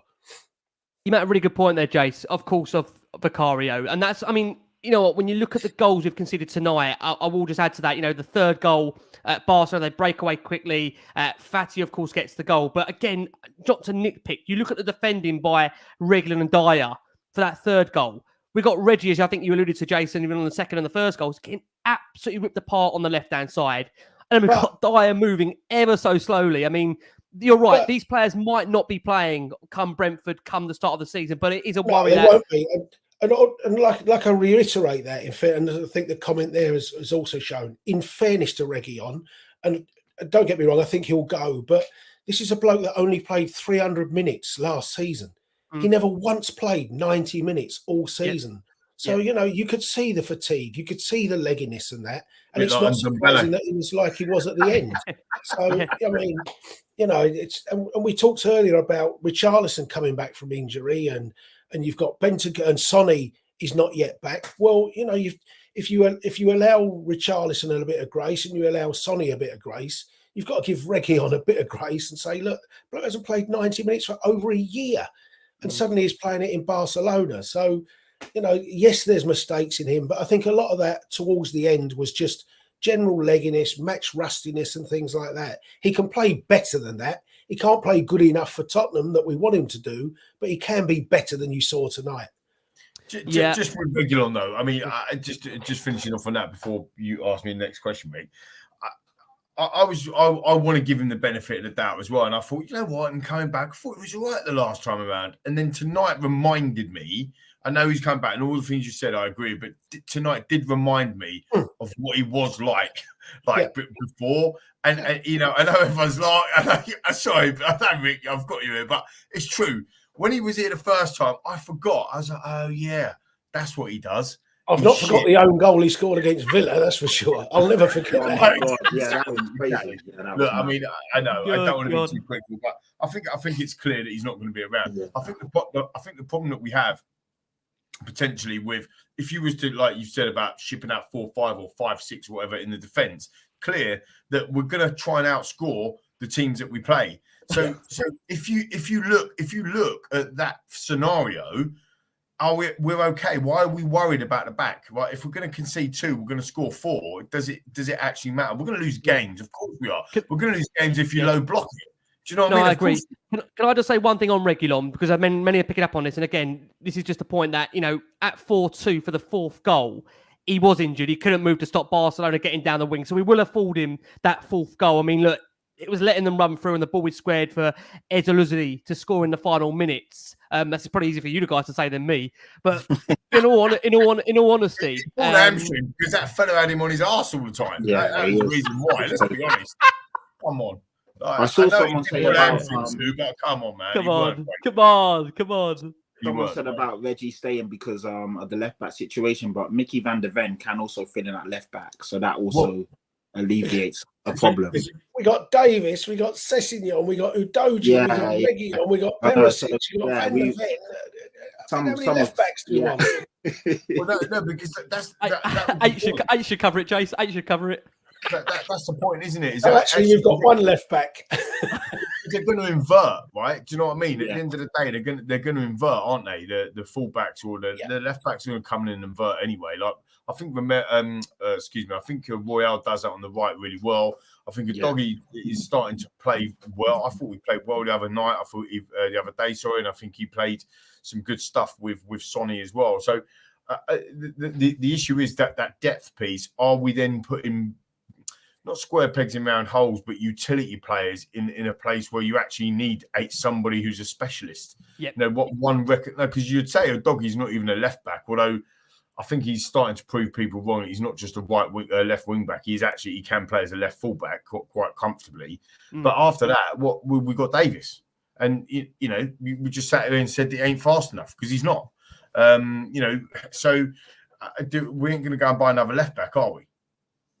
No, we're not. And I must make the point, of course, the 4th goal goes in, and I think by then, it's academic. The game has gone, but I don't think we don't want that to detract away what we said at the top of the show, that it was, on the whole, a really, really good performance from Tottenham. One that there'll be many, many good, positive takeaways. I want to pick out a couple of key players, guys, and we are going to have to move it on and close the show on a couple of the signings Tottenham have made, of course. Signings, Rick? Can't believe we've got an hour and 12 minutes.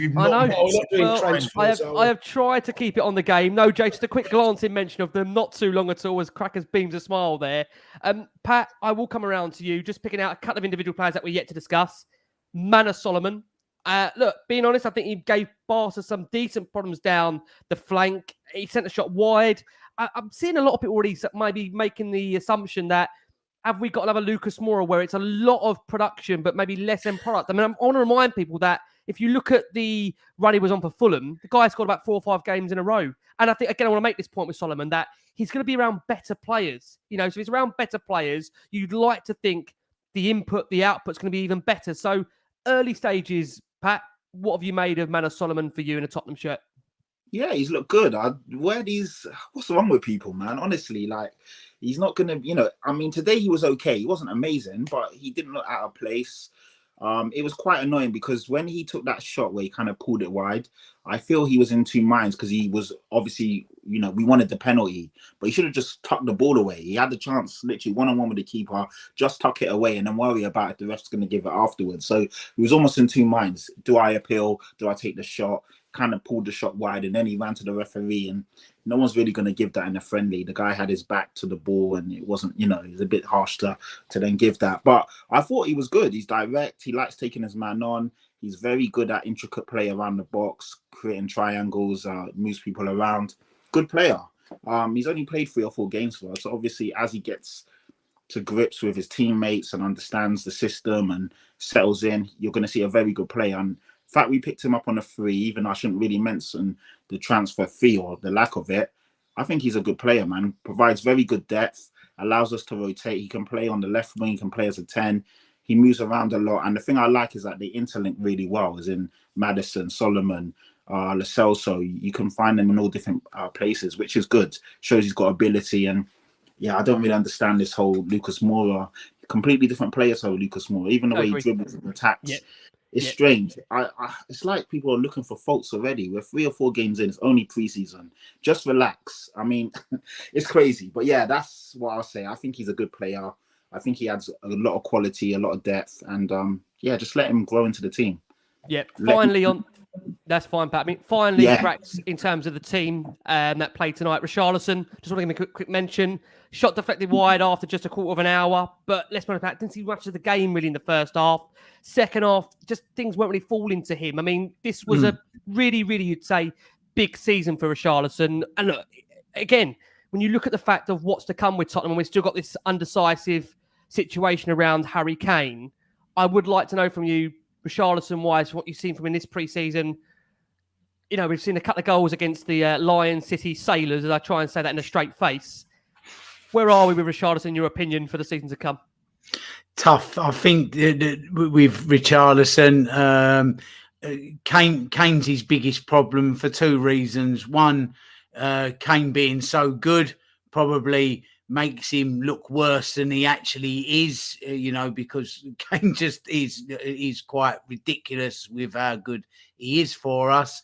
And he doesn't get a consecutive run of games, does he? He dips in and out a little bit, and strikers do need a bit of a run and get their eye in. And, you know, they're a different breed, strikers, aren't they? They like to feel like they're the main man, the fulcrum of the team, the spearhead of a team, and he's not. So there's a few things going on there with him. He looks very much like he's a confidence player, that he wants to be the main man, that he wants to have the arm around him, and Kane just doesn't allow that, and rightly so. So, you know, all the time that Kane's there, Richarlison's going to be in that position.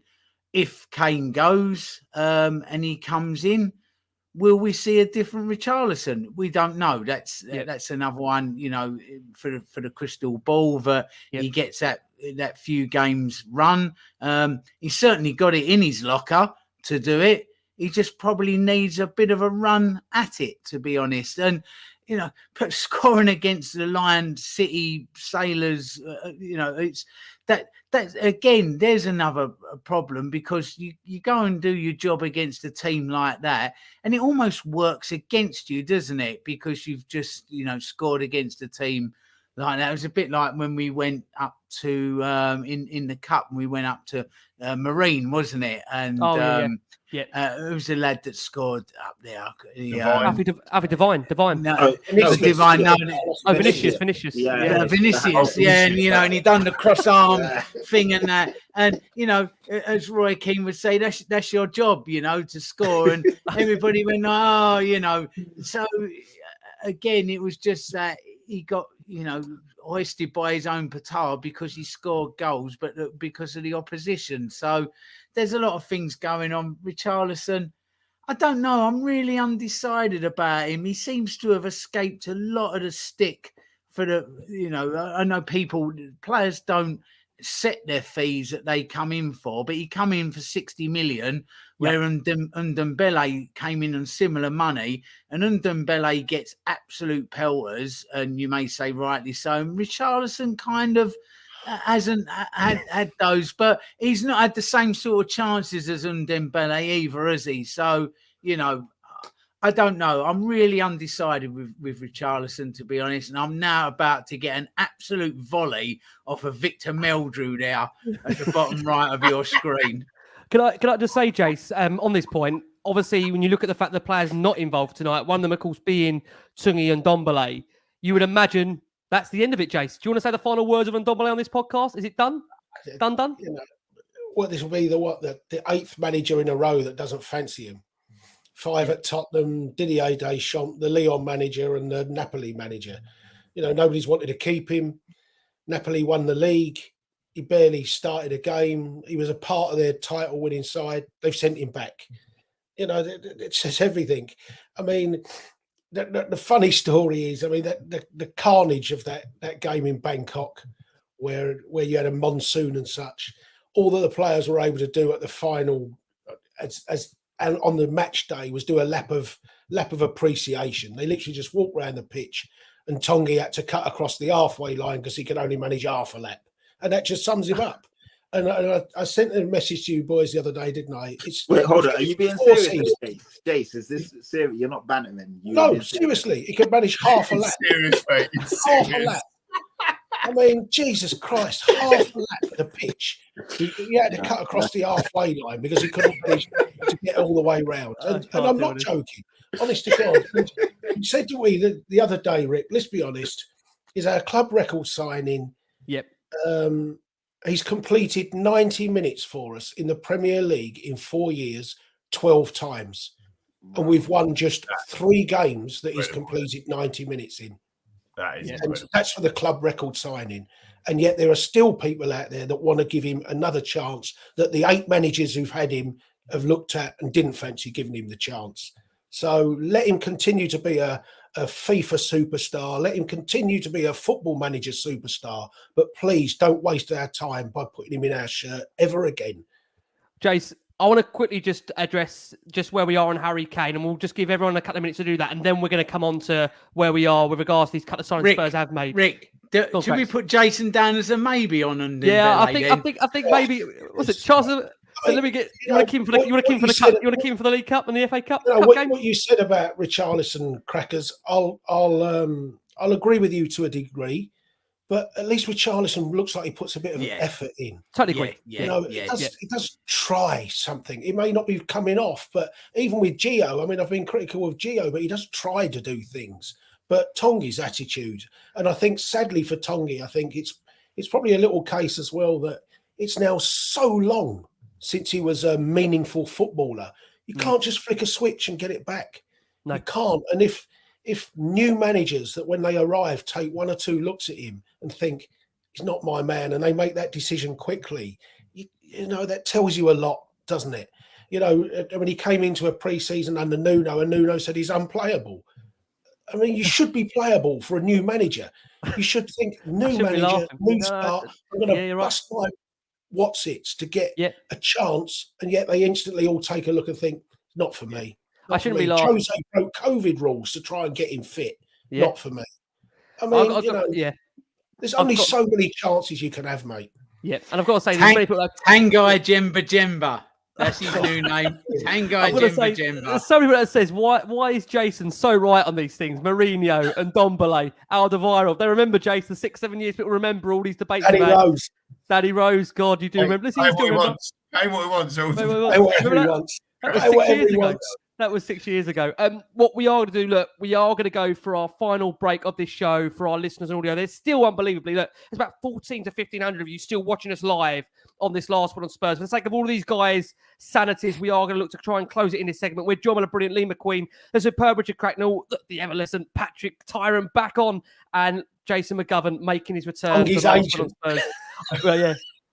Don't think you get to move after that, Jace. Don't think you get to move. One man that, again, we're still not sure whether he will move or won't move is Harry Kane. And again, I must just stress, look, this is a continuous changing situation on Harry in terms of what's coming out in the media, not where he's at the moment. I must just put that across. Jace, we'll start with you.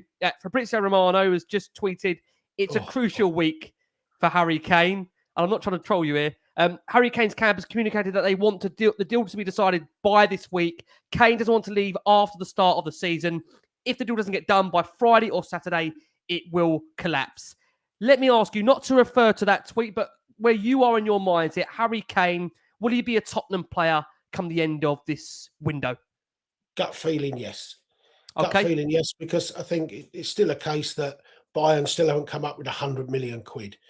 And maybe over the coming days, they'll reach a stage where they think we're going to have to do the 100 million quid. But I can't really see them doing it.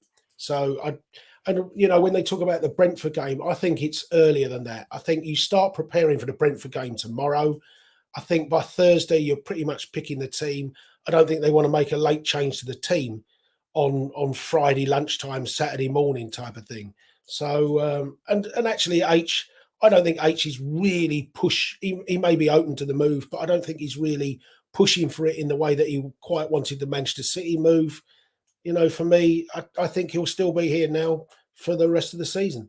And and if I was his agent, I'd be telling him to stay for the season, because come January, he's got the pick of any club in world football. And all the money of that transfer fee, the 100 million, can go straight into his wage packet. So, you know, and he can still go to Bayern in January. Yeah.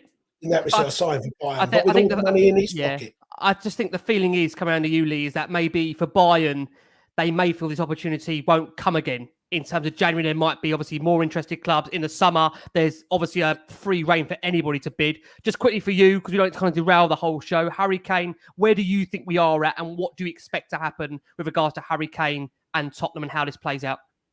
Well, I said it on Sky yesterday, didn't I? That there's no way he's going to Bayern if this doesn't go through now. He ain't going to Bayern on a free. Like at the end, there's no way he's going to Bayern. He'd go anywhere he wants, take the transfer fee money, everything that Jason has just said. I think the Kane camp have played it brilliantly. Charlie and the Kane camp coming out and basically saying, look, we're happy to stay. We're kind of happy to go. We want to do what's right for the club. We don't necessarily want Tottenham to get any money. So it's really kind of over to you, Mr. Levy. And it's over to Daniel. And it really is over to Daniel. Does he accept the money? There is bids on the table. I didn't quite understand this new bid coming out today. It was the same bid as yesterday, wasn't it? I didn't really understand it. It was like, it still wasn't. It was 96 million, including add-ons. And yesterday it was 85 million plus add-ons. So if you calculate the add-ons of 10 million, it's probably the same. So I don't really know what they're playing out. I think that one last one, and I make Jason right. I think that we know, or look, I've been told, and we know privately and I share with everybody on here, whether or not you believe me or not is whatever, but we know that Harry has expressed his desire to leave and that he wants to go and he wants to do the right thing for a different challenge. But we also know that he's happy to stay. Why wouldn't you want to stay for one more year under this Postecoglou team? Like I said on Sky, this guy's going to score a hatful of goals this season, regardless of if we win anything or not. And then if we're on the upward trajectory and he loves the football club and it's his boyhood club and we might win something and he can see us being competitive, he might sign a new contract. But if we sell him now, he definitely can't sign a new contract. He definitely can't score a hatful of goals under Postecoglou, and he definitely can't go and get 500-600 grand a week because of the transfer fee that he might gain when he's a free agent. So it is over to Mr. Levy, and I think I did read. Social media is funny in some aspects, and this was one I share. I did read somebody said Daniel's been training for this moment for 22 years, and it did make me giggle because this is it. This is the moment, right? Have you got the not the cojones, but have you got the strength to say no to 100 million plus, and knowing that Kane was probably going to leave on a free in a year's time? Because to us as emotional fans, that's what we would do. It's not our money. We would all keep Harry Kane, surely, wouldn't we? Majority. I'll say majority because we can't speak for everybody, but majority. That's fair. That's fair. But ultimately, if it's not our money. So, to give us the best possible chance of getting that top 4, top 5 finish to win the cup, be really competitive. Surely we're better with Kane in than with Kane out. Off the team. Yeah, I do agree. I think, like I said, we are losing lead there a little bit. Go on, Jace. Do you want to come in there very quickly? I just wanted to make one thing. The thing that I see about Spurs will lose 100 million. They wouldn't have lost one penny because he cost nothing. Yep. We didn't buy him. He came through the academy. So he's cost us nothing. So if we sell him for £1, we've made a profit of £1. It's as simple as that.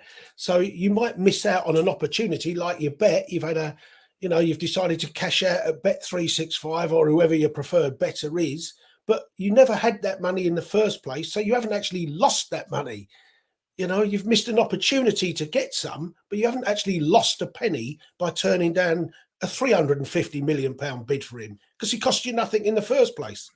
Yep. I do agree. I mean, Lee, do you want to come and finish Rick, as well? If he fires us into the Champions League this coming season, and all of a sudden there's your 70-80 million pound in prize money for making it, you're at par pretty much, or 20 million. You're a couple of half-time worths of beers down, and that's it. So even if he does go, but you're fired into the Champions League, the only problem you have got is that you've got to spend some money to then replace him. But I don't know, perhaps Daniel's taking the gamble that we'll be getting goals from more positions under this system and under this manager. And, you know, people step up and we just not the Harry Kane team so much under Ange. And so we make Champions League. And for those that are worried about money coming into the club that you're never going to see anyway, that negates that argument right there and then, doesn't it? It does. Lee, do you want to come back in there to finish your point? We'll go to Pat Lee. Go on. Yeah, sorry, but just quickly, you know, and this is a little bit conspiracy. I don't know anything, but you know, per se on what I'm about to say. But what I do know is, my understanding is that when he stayed after the Man City saga a couple of years ago, there was a deal done. And it wasn't a new contract, as it turns out, clearly, as we now know, but there was a deal done.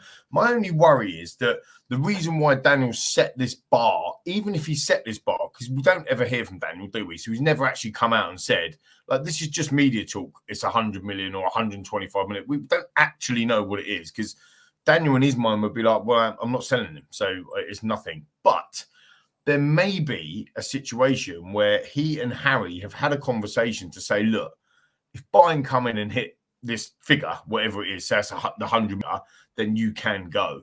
And that would be my only worry in the morning, that Bayern drop 100 million on, and Daniel, it's not Daniel going, okay, I give in, I'm going to sell. It's, do you know what? I have got that kind of clause, for want of a better expression, and now you're going to go for it. That would be my only worry, because if that doesn't exist, Rick, and the viewers and listeners and the panel, there's no way Daniel will recover from selling our best ever player. I don't think with the majority of this fan base, I don't think that's recoverable, in my opinion. Yeah, Pat, let me come to you to close it on Harry Kane. We understand that Bayern Munich want to submit a new offer of what we believe to be reported 110 million euros, which equates to 94.6 million Great British pounds. That includes add-ons for Harry Kane. And I made this point on the last show, and to follow up what Lee was saying there about Daniel Levy. I don't know if you agree, Pat. For me, I just feel Daniel's legacy won't be the stadium, won't be the training ground, but in my opinion, it will be selling arguably Tottenham's greatest ever, not only goal scorer, but for many young viewers, listeners that listen to Last Word on Spurs, greatest ever player. Where do you stand, Pat, on this Harry Kane situation, and where do you think we're going to come at when it comes to the end of the window? I don't blame you, Pat, for being on mute, because it is a tough subject, so we will unmute you, bud. Apologies. Sorry, apologies. Yeah, I'm just frustrated. I'm annoyed. The whole world wants us to sell Harry Kane because they fear him. They know how good he is. And I'm just frustrated. I'm annoyed. Every single fan wants us to sell Harry Kane, but they want us to give him away, essentially, for anything less than his market value. And it's pissed me off time and time again. I mean, West Ham sold Declan Rice for 105 million. They didn't accept the first bid, the second bid, or the third bid. You've got Southampton, who are now in the Championship. They've rejected 3 bids from Liverpool for Lavia, and I think he's going to go for at least 50 million. Caicedo, Brighton have rejected bid after bid after bid, and they're saying they want 100 million. Havertz went for 70 million. Mason Mount went for 50 million. And Bayern Munich are insulting us with these meaty bids. I mean, the next one, 95 million for Harry Kane, when, like I said, Declan Rice was 105. Caicedo is not going less for 100. Havertz is 70 million. Mason Mount is 50 million. And you're trying to tell me, literally, the Premier League's essentially best ever goal scorer, Tottenham's best ever goal scorer, England's record goal scorer. You're telling me that we should accept 85 or 76 million plus add-ons. It's insulting. And for me, like you said, I really feel this will be Daniel Levy's legacy. And for all of the unambitious side of Daniel Levy that I've seen, now it's time to show some ambition. Hopefully we can build a team around Kane in the sense of we can be attacking, we can actually play to his strengths, we can essentially go for it, and hopefully Kane will sign an extension. So for me, I feel he stays. I feel if Bayern Munich were serious, they would have put in a serious bid to begin with, and they wouldn't have done all this messing around. It's too late in the window now. Literally, we're playing in 3 or 4 days' time. Harry Kane hasn't pushed for a move. He's been quite, if I go, I go. If I stay, I stay. But he said, if I'm not gone by Sunday, I'm staying.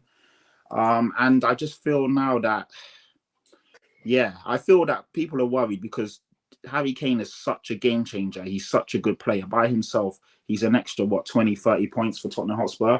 And under Ange Postecoglou, with Harry Kane, a competent Son, a Lacelso, all these guys, we could actually be a threat. And I think people are worried about that. Hence why they wanted to, and sometimes you got to be brave. You got to take a risk. Yes, Harry Kane could walk next season for free, but what if he doesn't? What if he signs an extension? I'd rather take that gamble and that risk and go with Harry Kane for one more season than sell him now for 60, 70, 80 million. People say, no, but you're letting an asset go for free next year. That happens in football. But also the other side is he could stay, he could extend, and he could finish his career at Tottenham. So for me, like I said, I'll take the gamble, I'll take my chances. Hopefully we do better under Ange Postecoglou. Hopefully Kane signs an extension, and hopefully the fans see Kane retire at Spurs. Amen. One bit I don't understand as well is you got Arsenal, Chelsea, West Ham fans all seemingly want Harry Kane to leave. Yet they tell us he's a trophyless bottle job. He's a fraud. He's a penalty merchant. He only scores tap-ins. He steals goals off of Ericsson. So, surely they'd be a lot happier if we get a player like that. He's a nothing. He's just a fraud. Bottles big moments. Never going to win a trophy. So surely it's in their interest for him to stay at Tottenham. You know what was funny, Jason? Just off the back of that, I saw people give Harry Kane petals for 7, 8, 9 years. But when they thought that the Bayern Munich thing was done, all of these guys all of a sudden said Harry Kane's the best ever striker in the Premier League. He's better than Aguero. There was think pieces on how good Harry Kane is. I was like, wow, this guy, you were condemning him 2 or 3 months ago, even 2 weeks ago. And now when they genuinely thought he was gone to Bayern, everyone and their mum was telling us that Harry Kane's the best ever striker. He's generational. I'm just like, wow, you guys are so they want us to sell Kane. But at the end of the day, if you're not going to give us what we feel is a market value, which is fair enough. If Caicedo's 100 million, Declan Rice is 105, Kai Havertz is 70 million. How are you telling us that we should accept 84, 85, 76 for Harry Kane? That makes no sense. No. Why should we give away our best ever player just to appease rivals? It makes no sense to me. It doesn't. Look, we shall see what obviously happens and plays out with the Harry Kane debate. We are going to close it on a couple of new signings Tottenham have got. You would have heard their interviews on audio for those that listen back on this to the morning commute. One of them, of course, Mickey van der Ven. Popular, you feel already, he'll be amongst the Spurs, players and fans. And Cracks will come over to you. Spurs have completed that signing worth an initial 43 million, including the add-ons to come. He has penned a 6-year contract at the Tottenham Hotspur Stadium after completing his medical in North London, which he did on the Monday. He only joins, of course, from Wolfsburg, where he was at 2 years ago. He became a key part of the German side, a backline for their standout defensive displays. He was also coming to the attention of Liverpool this summer as well. And of course, for Ange Postecoglou and Tottenham, they have indeed won that race. He's a competent passer, more than comfortable in possession, blessed with some decent paces we've seen already through a number of social clips that have been shown. And he will now compete, and I'll read you this list out, which sounds insane. Defensive-wise for Tottenham, we've got Romero, Davis, Dyer, Sanchez, Tanganga, Phillips, and Rodon. We understand Rodon is closing on a move to Leeds United, as we reported during the show. But he is a big signing for Tottenham, a massive, massive figure in that defence, in a side that conceded 63 goals last season. Is he arguably, Cracks, exactly what we need? Well, profile-wise, yes, but he still has to come in and fit in and, get the feel for the club and et cetera, et cetera. Sanchez wasn't he? And he's had some ups and downs. Ajax fans telling me when we bought him, what a player we've bought. So, generally players that come in from North Europe to the Premier League settle quite quickly, don't they? More so than maybe from other parts of the world. But look, he's 6'3", 6'4". He's fast. He's brave. He will put his head in there. He's that sort of modern day Michael Dawson almost, isn't he? So, potentially he fits the bill. So he's still got to fit the bill. But look, again, like I said a little while ago, Ange wants him. You go with it, don't you? You give him a chance. Yep. Of course, there'll be a few mistakes along the way. He is still young. But when he does make those, you don't take to your Twitter X feed or Mumsnet or wherever you go and start screaming, sell him, get rid of him, he's dog shit, he's... And the normal just go like allow somebody to come in and settle and get the pace and everything. 38 games at Wolfsburg is, it's not lots, but he's shown huge potential. So I was having a little read earlier. He had a trainer that brought him through called Wim Jonk. I do love some of these Dutch names, Wim Jonk, which spoonerizes lovely to Jim Wonk, doesn't it? I'm always spoonerizing people's names, so that's my takeaway from him at the moment. But his trainer was called Wim Jonk. What a name! We'd all love to be called Wim Jonk, wouldn't we? We would. No, I think again, like really exciting signing. He said on the back of signing, come over to you, Jace. Every time I see a player sign for Spurs, I think, wow, how amazing would it be for a club like that? I think I can learn so much here. Every day on the training ground with top players. So I think I can level up more here and hopefully I can become a great player for Spurs. He was at the Shakhtar Donetsk game and he said he saw the way they played with Ange and he really loves it. It's fancy football.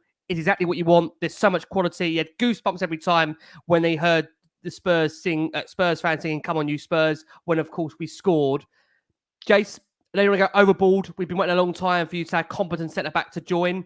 Do you think this is a man that, again, has been drawn parallels to Jan Vertonghen? And again, I must have stressed that I feel Vertonghen was slightly more developed at the time we got him to the football club. Is this a guy, again, Jace, with a different pace to, obviously, of course, where he's coming from in terms of the division? Going to need time, new league, new players. How excited should we be about the signing, Jace?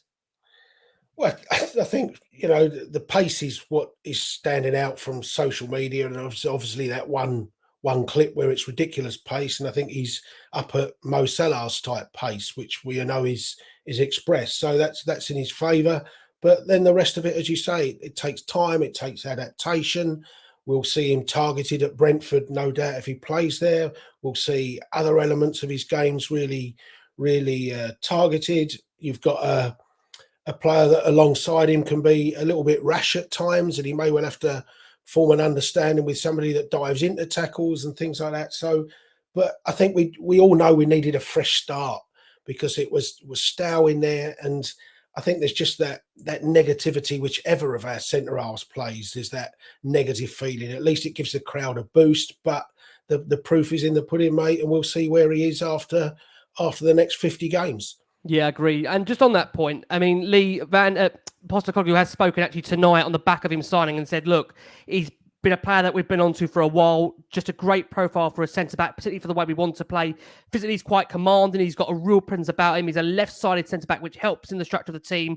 He's a really ambitious young man. He's only had a year in the Bundesliga, as Cracks has referenced. He was at Volendam before that. It's not like he was at a big club before that. He's making strides, and hopefully this jump is another one which we'll see him really develop for us. He's not just one for this year, but for the long term, that one we can really get behind and become an important part of the team. He'll be a really excellent defender for us. I know Naj is always, probably Raj is asking you to sing this Mickey van der Ven song. You might want to wait until, of course, we've seen him in action. But maybe the question is, how excited are you by his profile signing?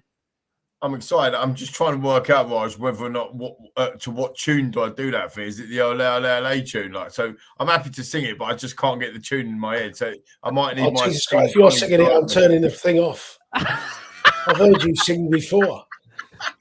We've done the legacy song. I've done the karaoke bars, mate, in Bangkok, Jace. You know what I mean?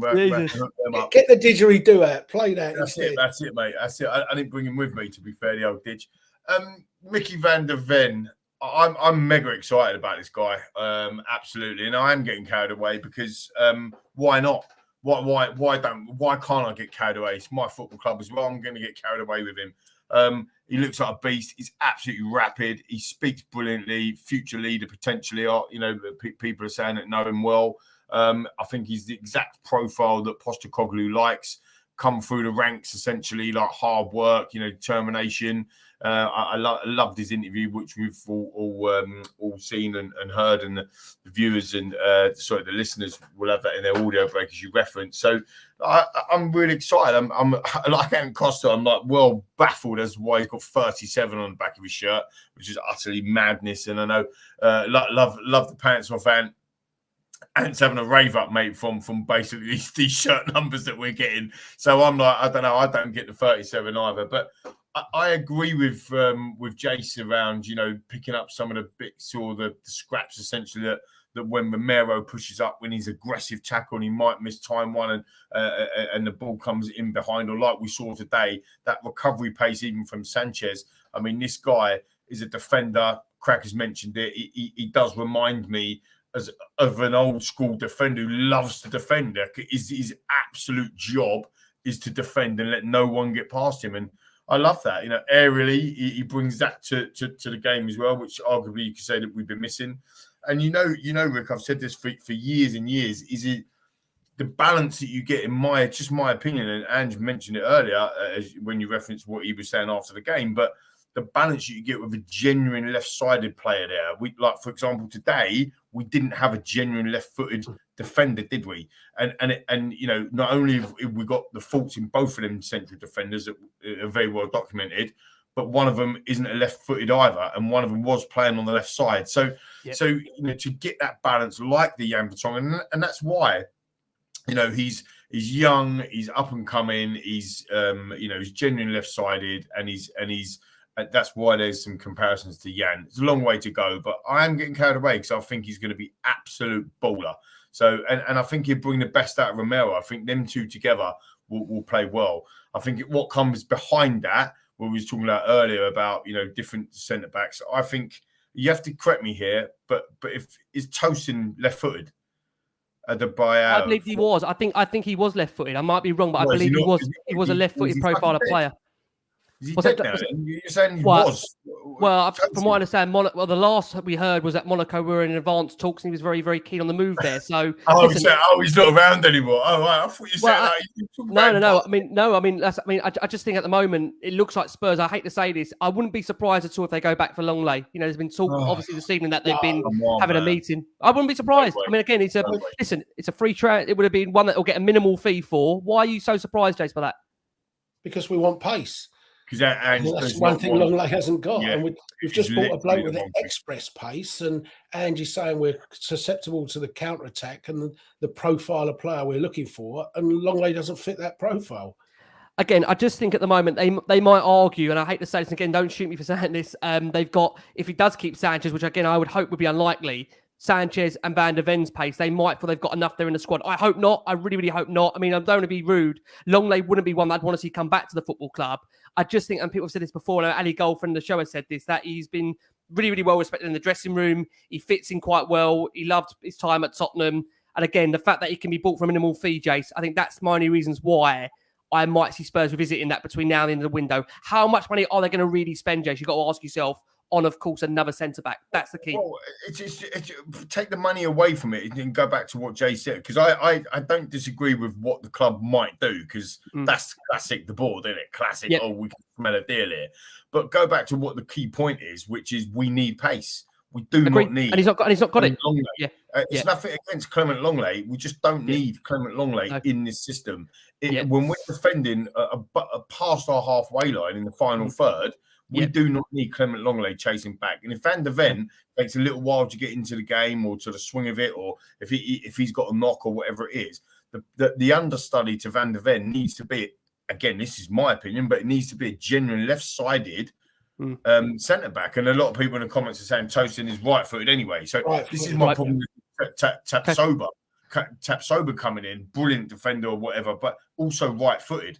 So, you know, we do need, it's just my opinion. Like, I agree. I think the only thing I would say with Tapsoba very quickly, because I want to bring Pat in, is that ultimately, Laporte. I mean, the problem again is you're going to be spending a lot of money on a position where now also that defender coming in wants to start. And that's the only thing you would say now is that you do feel Romero and Van der Ven, you'd feel maybe the two natural centre-back starters. I might be wrong. So therefore, anyone else coming in, it's about competition, Lee. It's about competition. No, but that's the manager's job. That is the manager's job, to get them happy. He's building a team. His job is to keep everybody happy. Now, Pochettino did it with the likes of Eric Lamela and Dembele and Wanyama and Eric.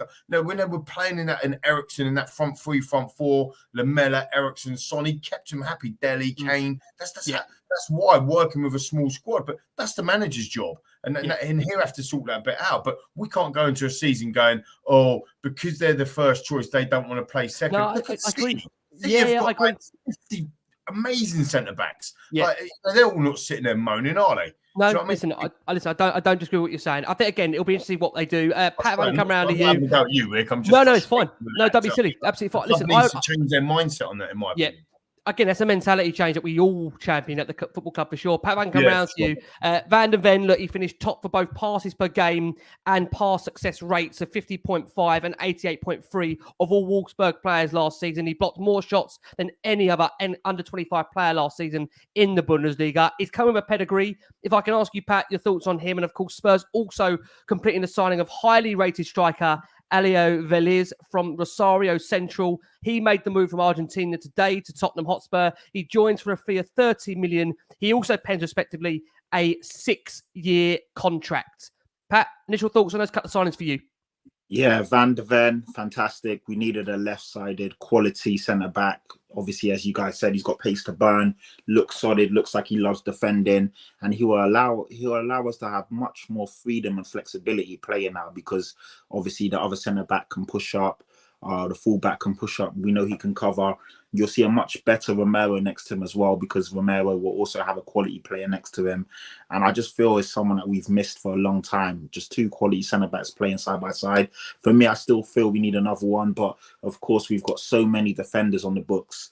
Dyer, Sanchez, Davis, blah, blah, blah, Roden, Tanganga possibly, until those guys go, it's going to be difficult to get another one in. Veliz, or Veliz, however you pronounce it. I don't know much about him, I'm not going to lie. They're saying that he's fantastic, good young striker. I like how Lo Celso was really influential in bringing him along. And that just goes to show that Lo Celso really wants to be here. And even though Lo Celso hasn't had the best time here, the positivity that he's obviously told Veliz to come over here and he's going to enjoy it here, that speaks volumes of where Lo Celso's mindset is right now. And I think it's two good additions. Defensively, I still feel we need another centre-back because there will be injuries. We will need to rotate. Players might come in and out of form. Romero, for all of his brilliance, he's not the most robust centre-back. And obviously, there's always these question marks during international times, international breaks. So, but of course... That will get suspended. Yeah, exactly. Yeah, it's a good point. As well. Even on Sunday... Jesus Christ, the way he flew into a tackle and got a yellow card, and we're like, it's a friendly, chill out. The guy just loves doing that. And I didn't even think about that, Jace, but that is a good point. Romero, and hopefully maybe like Van der Ven will bring out a bit more of a coolness in Romero's game, because he does need to chill out. I feel that's one side. I love the aggressiveness. I love the fact that he does love to fly in and defend, but sometimes you have got to relax. But going back to your point, Ricky, two good signings. Yep. Still feel we need one more. But so far, it has been a decent window. If they're Ange Postecoglou signings, then I'm all for it. There was talks that Max Kilman was someone that we were looking at. And Postecoglou said no, because he's not got enough pace on the turn. So, he's got a say in what's going on, which is good news. Yep. I mean, the good news is on the back of that, Pat, as you just said there. Well, I hope not. Funny enough, Longley was in the Barcelona squad today, and he didn't play. So it just goes to show. But he was on the bench. It's one to keep an eye on. I hate to say that because it's Spurs. Back with us on the plane. Well, this is the worry. Listen, nothing would surprise me. I will just say on Veliz there, because you brought it up, Pat. Postecoglou was asked about him after the game. He said, with young Veliz, he's one we've identified. He's got a lot of talent for a youngster. He's got a great profile. He's a big guy, but he's very mobile and works hard. He's already making an impact in the Argentinian First Division, and already good to have him in here as well. So I think the good thing, Pat, you alluded to there is that it does feel very, very key that the manager is having an influence on who's coming through the door. 100%. And look, if we wind the clock back 12 months ago, at this time, we've had Antonio Conte sitting in the press conference telling us how Jed Spence was a club signing. So at 12 months on, we do feel that we're in a better place. Just on, obviously, the signing of Veliz, he will become a Spurs player immediately. Spurs will not be loaning him back to the football club of Rosario, which means he'll be competing in that squad with essentially the forward. So it will be Richarlison, and I say Harry Kane for now. I just wonder, Jace, from what I understand, Spurs have to really fight off, some big teams for him. Roma, AC Milan were keen on the player. From what I understand, look, he wants to join Tottenham. He's been very, very, I'd say, complimentary about the club. He says, it's like I'm touching the heavens with my hands. When he first found out about everything, he was so excited to be here, and it hasn't sunk in yet. He's totally fulfilling a dream to come to such a massive club. He'll be doing his best to grab his opportunity, and hopefully anything will go as well as it possibly can do on the pitch. He's saying the right things. Do you think it was one, Jason, we'll see bedded in very, very slowly? Do you expect him to be given a lot of minutes? Honestly, Ricky, I haven't got a clue about him. I've never seen him kick a ball. So, hopefully we've done our proper work with scouting and things like that. And hopefully is what we genuinely want. But not being funny, I have never seen him kick a ball. I haven't even had a chance today to look up on YouTube anything on him. Yeah. So, it's I can't give you an answer, Rick, honestly. No, it's fine. Listen, 11 goals, 23 appearances. Cracks will come ready. You just close it on him. Look, he's very, very excited to be here. Seems very, very energetic in that interview. Unfortunately, I can't speak the language. You might be able to tell me better what he might be saying, but he seems very, very excited. Cracks, what do you reckon? Well, it's a place where a lot of South American young footballers want to come to, the Premier League. It's full of riches. It's full of good challenges. So yeah, it's like Jason. I know very, very little about him. So let's see. There seems to be bags of potential there. I've seen in the comments a few people say a lot of the players coming in are future and potential, but that doesn't bother me. I quite like that. I quite like a little bit of a scratch everything, go again, bring through some youngsters together. Some might not work and will fall by the wayside, but a Phillips coming through and a Udogie coming through and a Veliz coming through. It's the rebuild. They're in the club now, so you can start bedding them in and dropping them in for certain games and taking a look at them for the last 10, 15 minutes. So let's see. Let's see with him. But look, he's a player that wants to come. Let's hope it works. So he's Argentinian. Come on, he's like a Brazilian. They're always great, isn't they?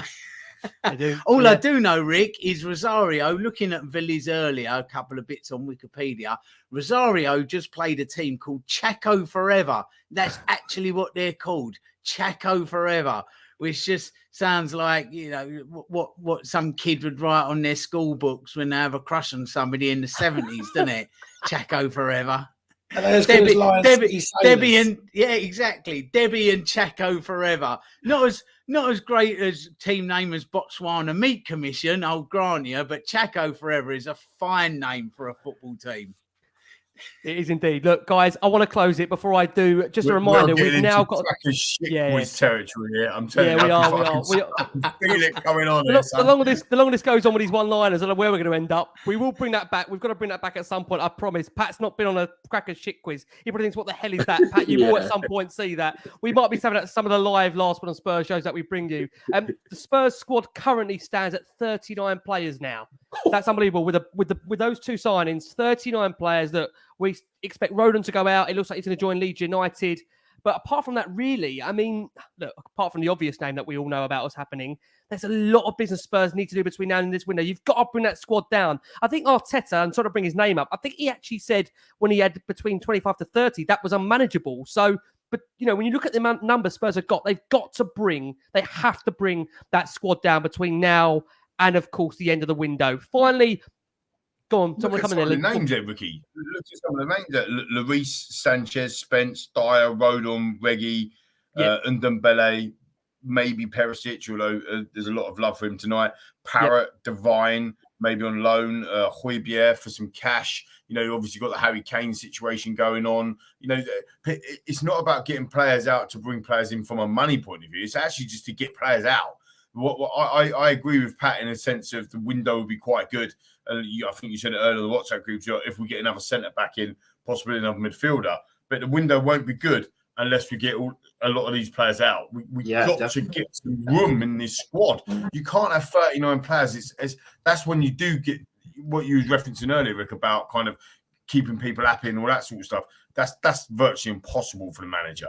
29 maybe, 25 definitely, 39 you are having a laugh. So we've got to be fair, Lee. We moaned that the club wouldn't bring players in until they said players could go out. Yeah. So at least we are now getting those in. And if we do have to take a hit and have to write off a few or just like fire sale some, so be it. But at least we are now getting some in. Not this, we've got to wait for 5 to go before we bring this one in. We are getting some options in. I'd rather that than the other way I agree. around. Yeah, Great- it's a better great problem credit. to have, isn't it? Like I say, brilliant credit for Winksy because, you know, he could have had the ego. No, I'm not going to go and play in the Championship. I can play bottom half Premier League. He could have said, no, that's not the right wage packet or anything. He's just gone to go and play football. And, you know, great. And it was nice to see him play well on Sunday. And hopefully he has a good season. But fair credit for Winksy for being the one person that said, look, my time's up here. It's time to move on. And he's done it. Guys, you're going to laugh at me when I do say, look, we're approaching 2 hours, and I have said to you, we want to try and bring these shows down. We have to try and bring these shows down. It's a pre-season game, for God's sake, but there's been a lot to cover. Look, we're not going to have a chance. Is there anything you're conscious of, Rick? Just a bit conscious at the time. But Rick, I've got to say, look. 1 hour, 12 minutes and 40 seconds. You went, just to wrap this up. That was at 1 hour, 12 minutes and 40 seconds. Yeah. I actually clocked the clock when you said it. Me and Crackers are now in front of you lot, so like we're actually sitting here with our past midnight, mate. Do you know what I mean? I think my beauty sleep. Have we don't sold stay Kane? like this. Just don't stay like this if I don't go to bed at 1 a.m. Mac, have we sold Kane or what then? Come on, you've got an update. You're 2 hours ahead of us here. What's going on? Oh yes, but it's past the deadline, isn't it? Yeah, no, he's still here. It will be by the time we finish. Me and Crackers is all right.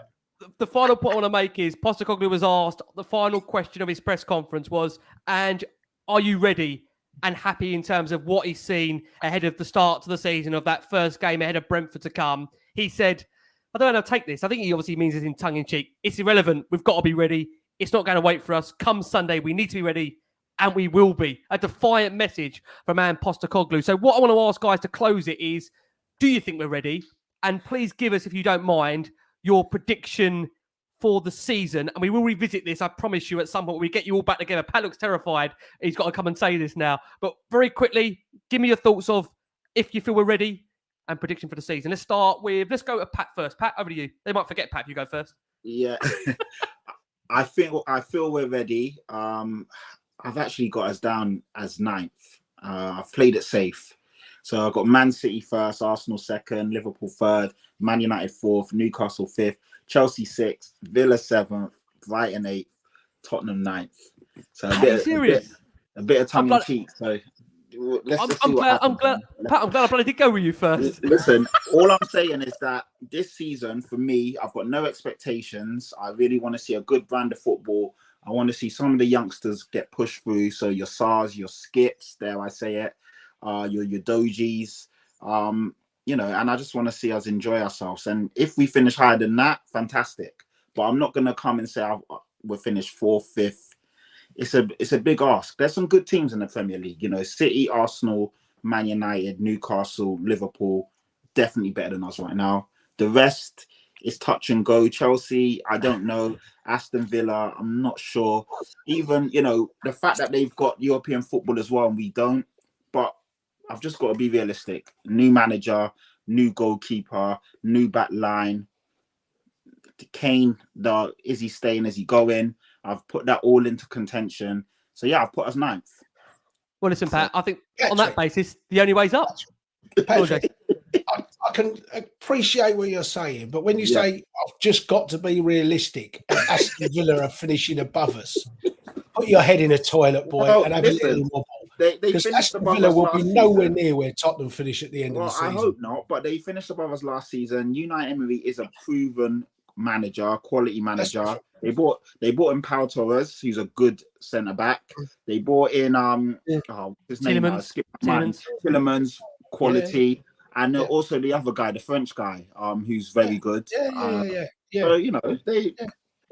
Well, listen, they're nowhere near as good as us. Well, listen. I think the great thing is about this, everyone has got their own opinions on Spurs. Pat, do you think on that basis then, look, if we're going to finish 9th, we're going to at least get a cup? If we're going to finish 9th, in your opinion? Is that even I hope he takes it seriously, because that was my biggest gripe with the guy who's now down in Fulham. He never took the cup seriously. He also at one point said that winning trophies breeds egos and all this rubbish. And it turns out that we didn't win anything. And obviously, ultimately, his time here, you know, there's nothing to show for it. But I hope he takes it seriously. I mean, you know, tongue-in-cheek is a bit of tongue-in-cheek finishing 9th. So what? But also at the same time, there's some good teams there. So I don't know. I don't know. Jason, to be honest, listen, I've just got to be honest. I don't know. With Ange Postecoglou, as good as the football's been, he's still unproven at this level. That's all I'm going to say. I don't know. And Pat, listen, I think you're right to say that. Again, we've been honest about it. We're going to a new season. We don't know. Listen, the football has been impressive. And my only concern is, again, I don't want to kind of derail the show, that I've got to be honest and say that I am a little bit concerned with the manner of the teams that we've played during this pre-season. That's my biggest concern. And Jace, you can shake your head. We'll come to you next, Jace, because you look ever so despondent by that. Tell me, Jace, for you then, what do you think, number one, we're season ready? And two, where do you generally think Spurs will finish this season? I think we're seriously undercooked going into the season.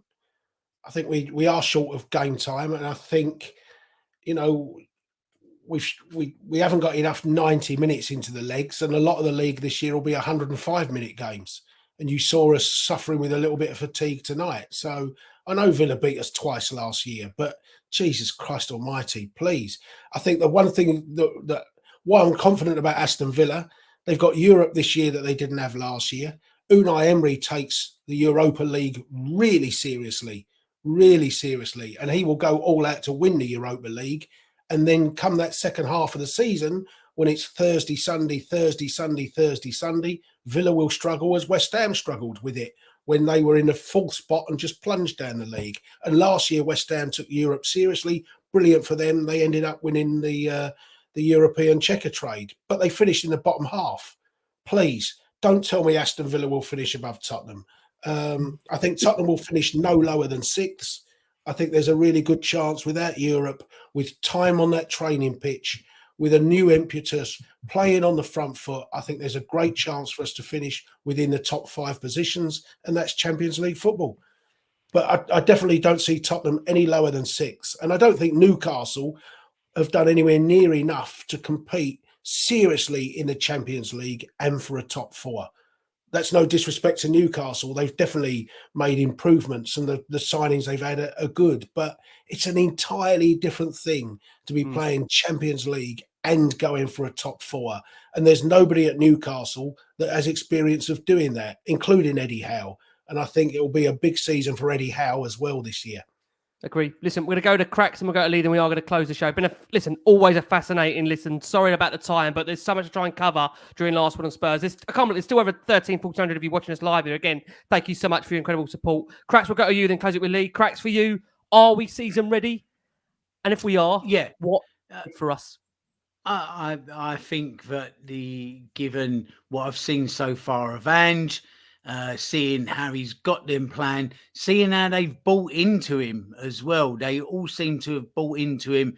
That second string, if you like, tonight, all seem to be absolutely putting it in for him. So, you know, that's all the building blocks of a successful season.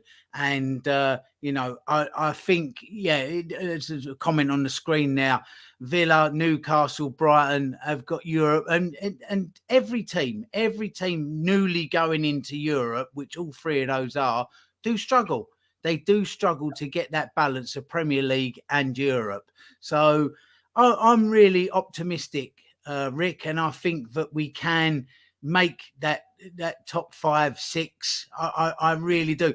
We wasn't, despite finishing 8th, we wasn't that far off of it. Exactly. With a couple of wins last season against the cannon fodder down the bottom, which we just absolutely just threw away. If it's 2 or 3 of those the right way, and we were right in amongst it. So yeah, I'm very, very optimistic. I think nigh on guaranteed it, if I may say that, if Kane stays. So if he stays, I think we're well in amongst it. Just pay out now, Paddy Power. We're winning a lot. Lee, let's come to you, mate. Let's close it with you. Look, big season ahead. I think, listen, we are relatively excited. It's weird, isn't it? We're coming on the back of a 4-2 defeat to Barcelona, and yet it's the most happiest I've seen everybody going into the start of a season. It's very, very bizarre because it has been, let's be honest about it, an up and down pre-season in terms of results. Jason, what happened, of course, in Thailand and the manner of how that played out. And obviously, you know, before we do close, I want to ask Jason about, obviously, fans of how they felt over there. But Lee, quickly for you, come and tell us, what do you predict for the season? And should we be excited about what's to come? Are we season ready? Well, nothing's ever quick with me, Rick, when you ask me that question.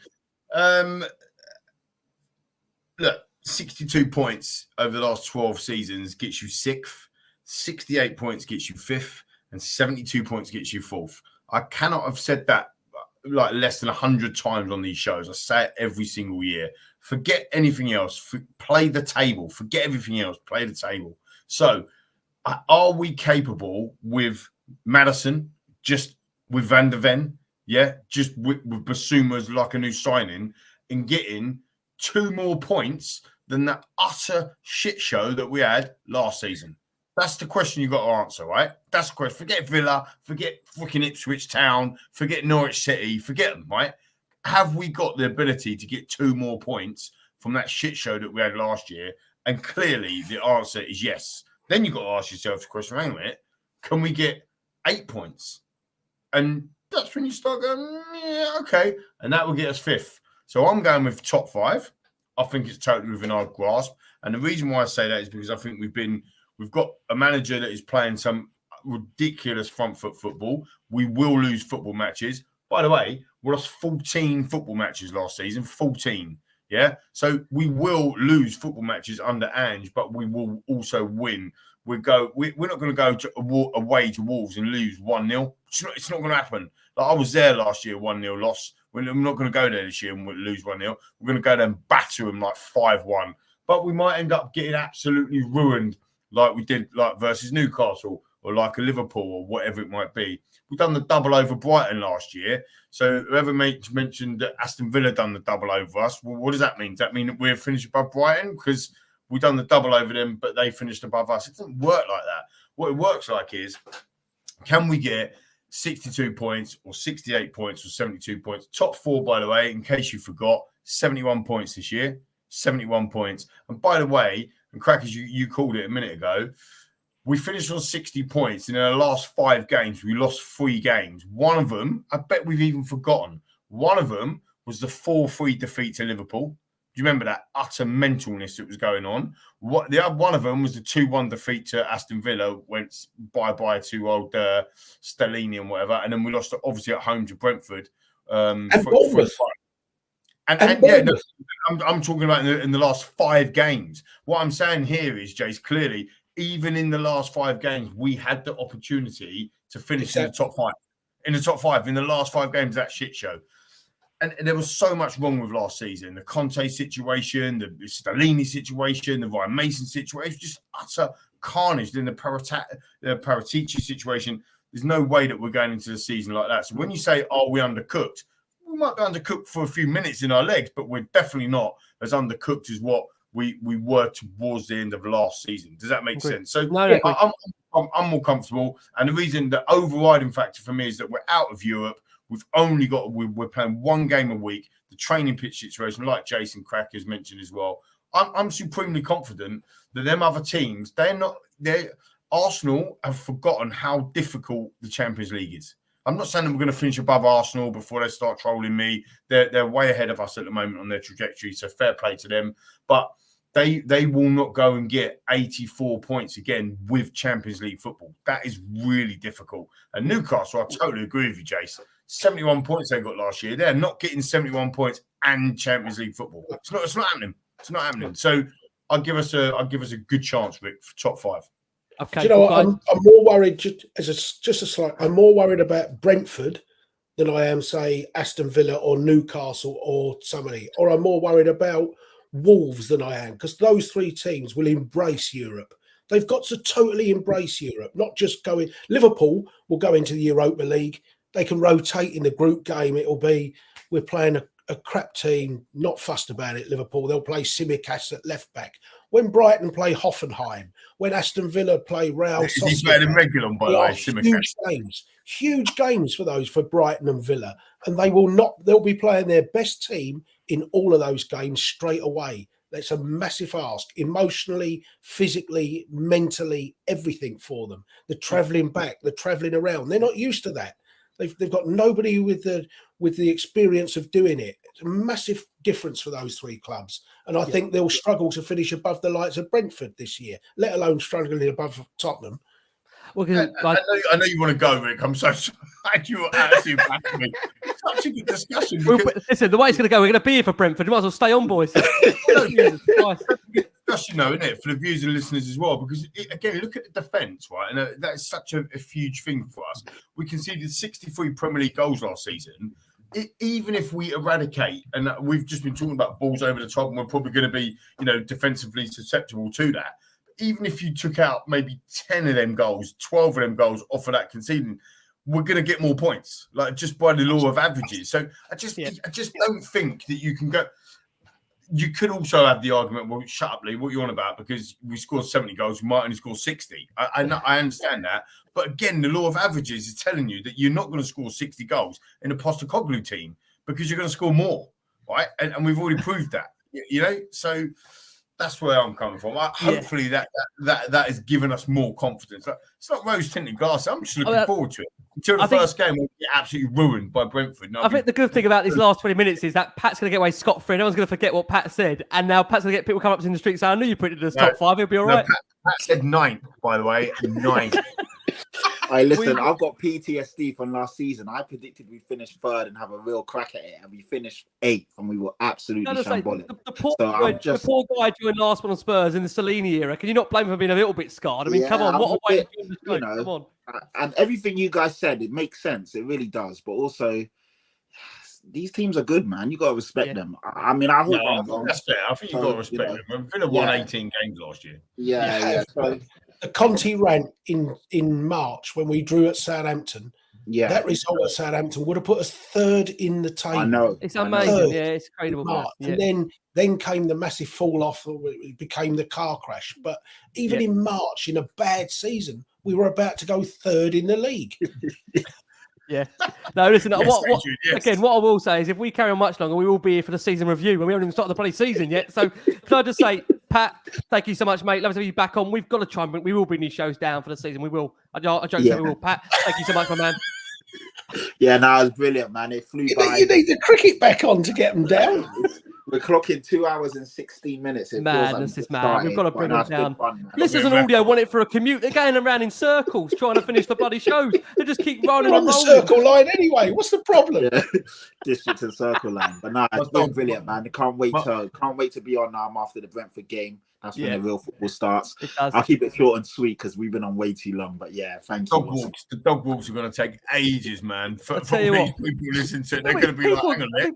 People have gone for days. There'll be people putting out missing search warrants for people. There'll be bloody people. We'll get like the missing acts going on here. Listen, can I just say again, Cracks, thank you so much, mate. You were meant to be on annual leave tonight, and the poor bloke still doesn't get a break. He's back on with us for the big, of course, game against Brentford on Sunday. Cracks, thank you so much, my man. Thank you very much, Rick. You always say these shows are made for people's commutes to listen to.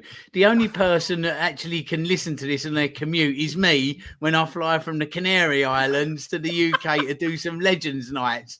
Everybody else, this is a week-long commute for them. But there's always so much to speak about. Nothing gets dwelled on, but just one quick point. Loads and loads of brilliant comments tonight. I know we don't put everything up, but do you know what?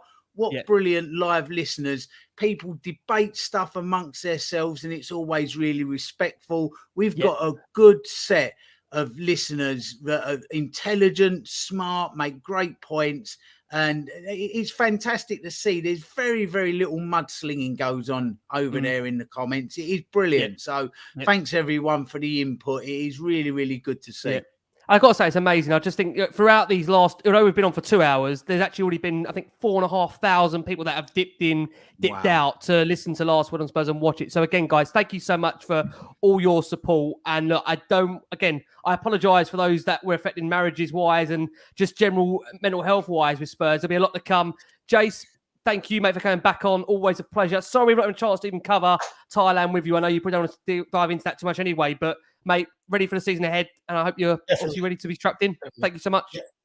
Thank you, mate. Lee, thank you, mate. Big season ahead. Ready to strap in? Crazy train? Crazy train. The coal is ready. The shovels are ready. We're all ready. Let's get a couple more centre-backs in. I'm in 2. I still want to. Let's get one more centre-back in. Let's get that choo-choo going, and let's just get on the train with Ange, man, and see where we go. Let's just try and enjoy it, man. Yeah, totally agree. Let's close it on that point. From the wonderful Lee McQueen, from the brilliant Patrick Tyrant, from the superb Mr. Cracknell, from the ever honest Jason McGovern. Guys, we've been the Last Word on Spurs. We will be back with you before you know it. Keep safe, keep well, and as always, come on you Spurs.